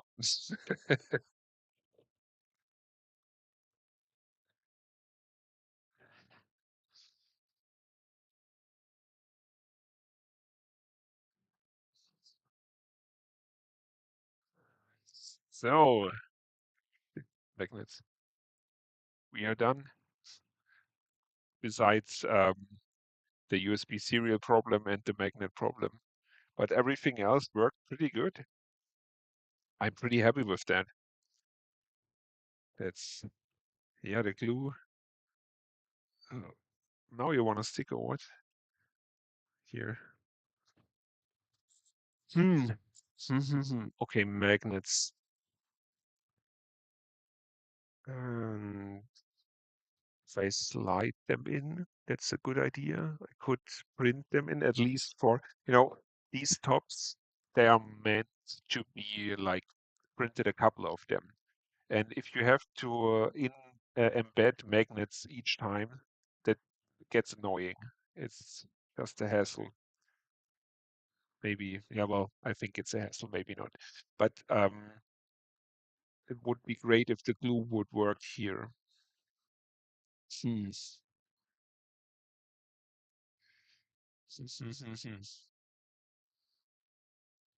But yeah, maybe embedding them. But okay, I believe if I embed them, they have to be stronger magnets and bigger magnets because there's just not enough attraction here.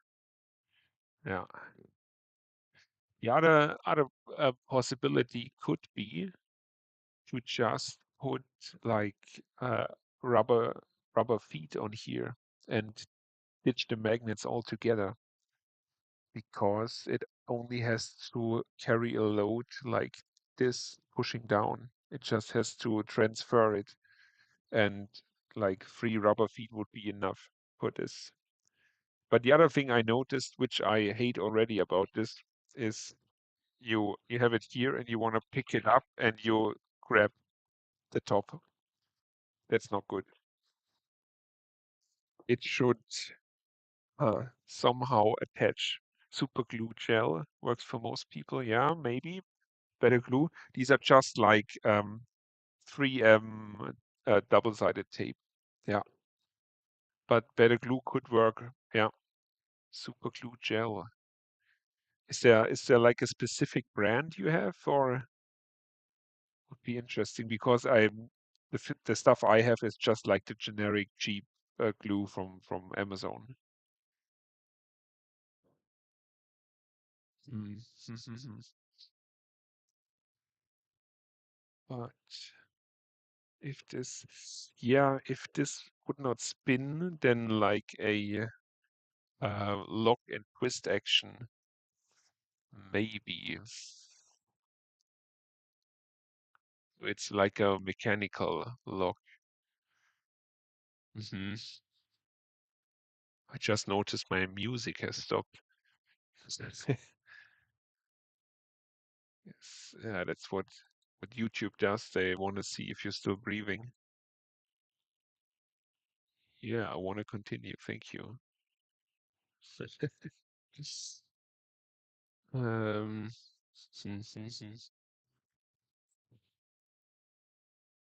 okay. Hmm. Problem with a mechanical fit.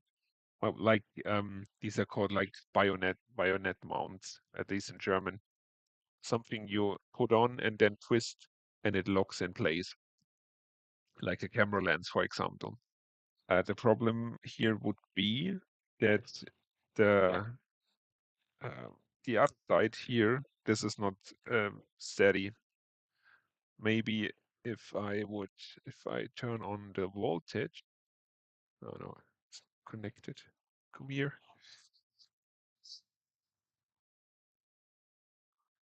So now the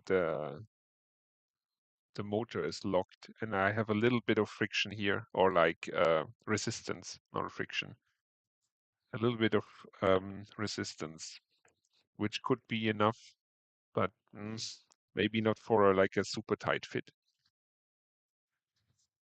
Magnets would be really cool, but they would have to be magnets that are so strong that you could lift it up by the magnet like this.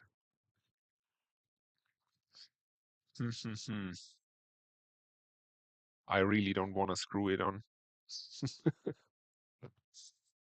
And yeah, okay, maybe a big 3D printed thread around the the inside here. Hmm. Maybe, maybe.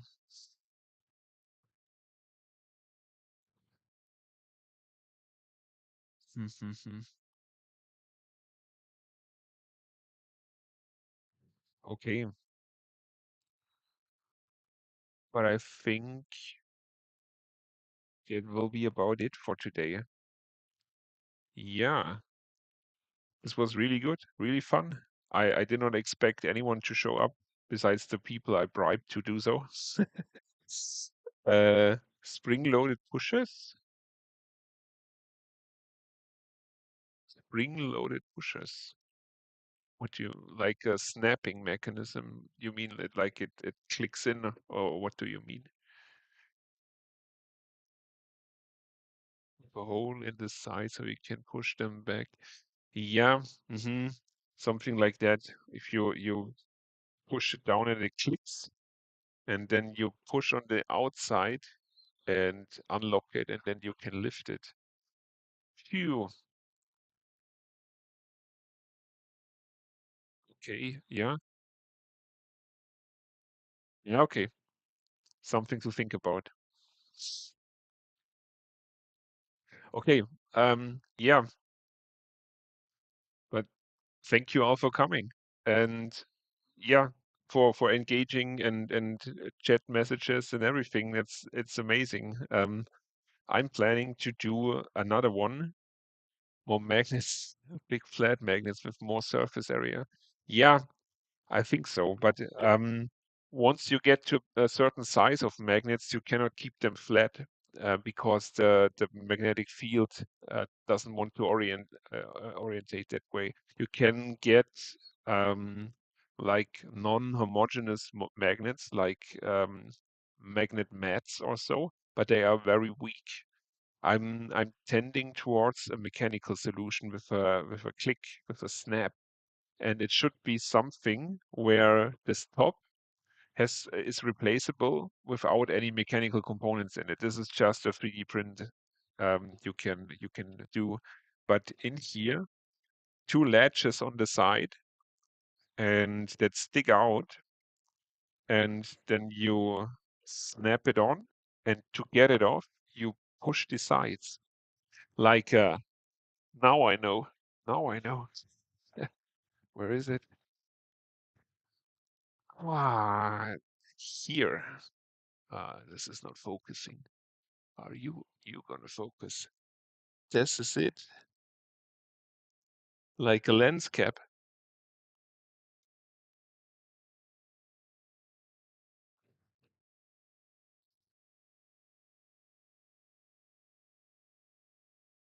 Yep. I do it like a lens cap. Yes. Or like Tupperware. Yeah, yeah, something like that. But yeah, this gives me the opportunity to use uh, some of these springs I bought like 6 or 7 years ago and haven't even opened once. I just thought I need springs, but I didn't. So that's the opportunity here. I think I will go with the ledge solution. Yeah, just join it in. Watch the replay. Ah, thank you. Yeah, was a load of fun. Yeah. You know what? Even with joining late, you will get a demonstration. Let me just switch it on again. Where are you, Putty? Duplicate session.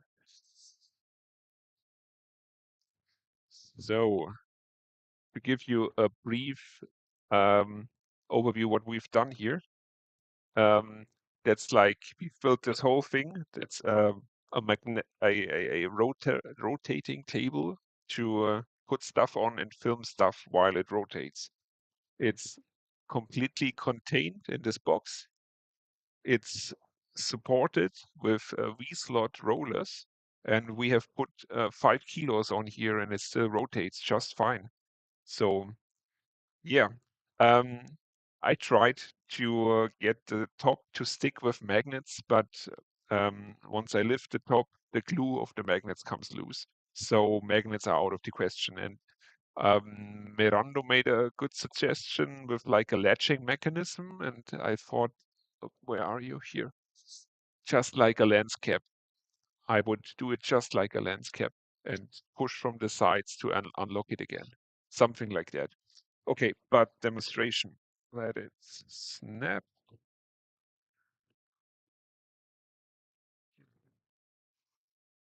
Oh, there we are. Good. Snaps. And there is the marker. And now I'm connected over here via telnet. And there's a fluidnc firmware on there. You can yeah, you can what's it called? Program with G code. Yeah. You know what I hope I hope he didn't just straight jump to the replay and now is missing all this personal showcase for him. Nevertheless, so we are locked. So unlock. We are at 0 G1X 360 F1000. And off you go.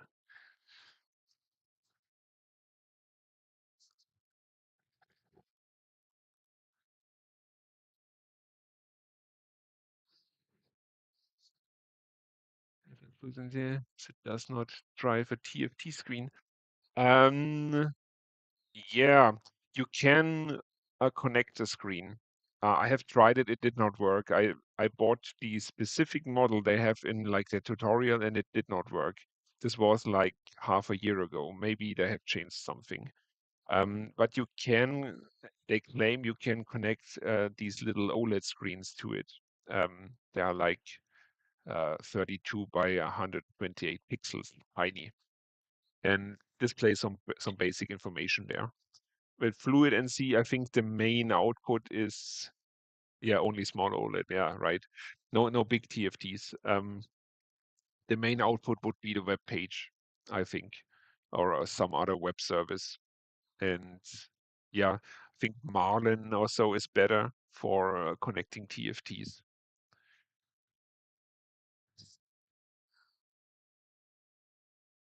Yeah, fix my switch laser. Yeah, okay. Okay, but now I think I will really stop it. Okay, let me just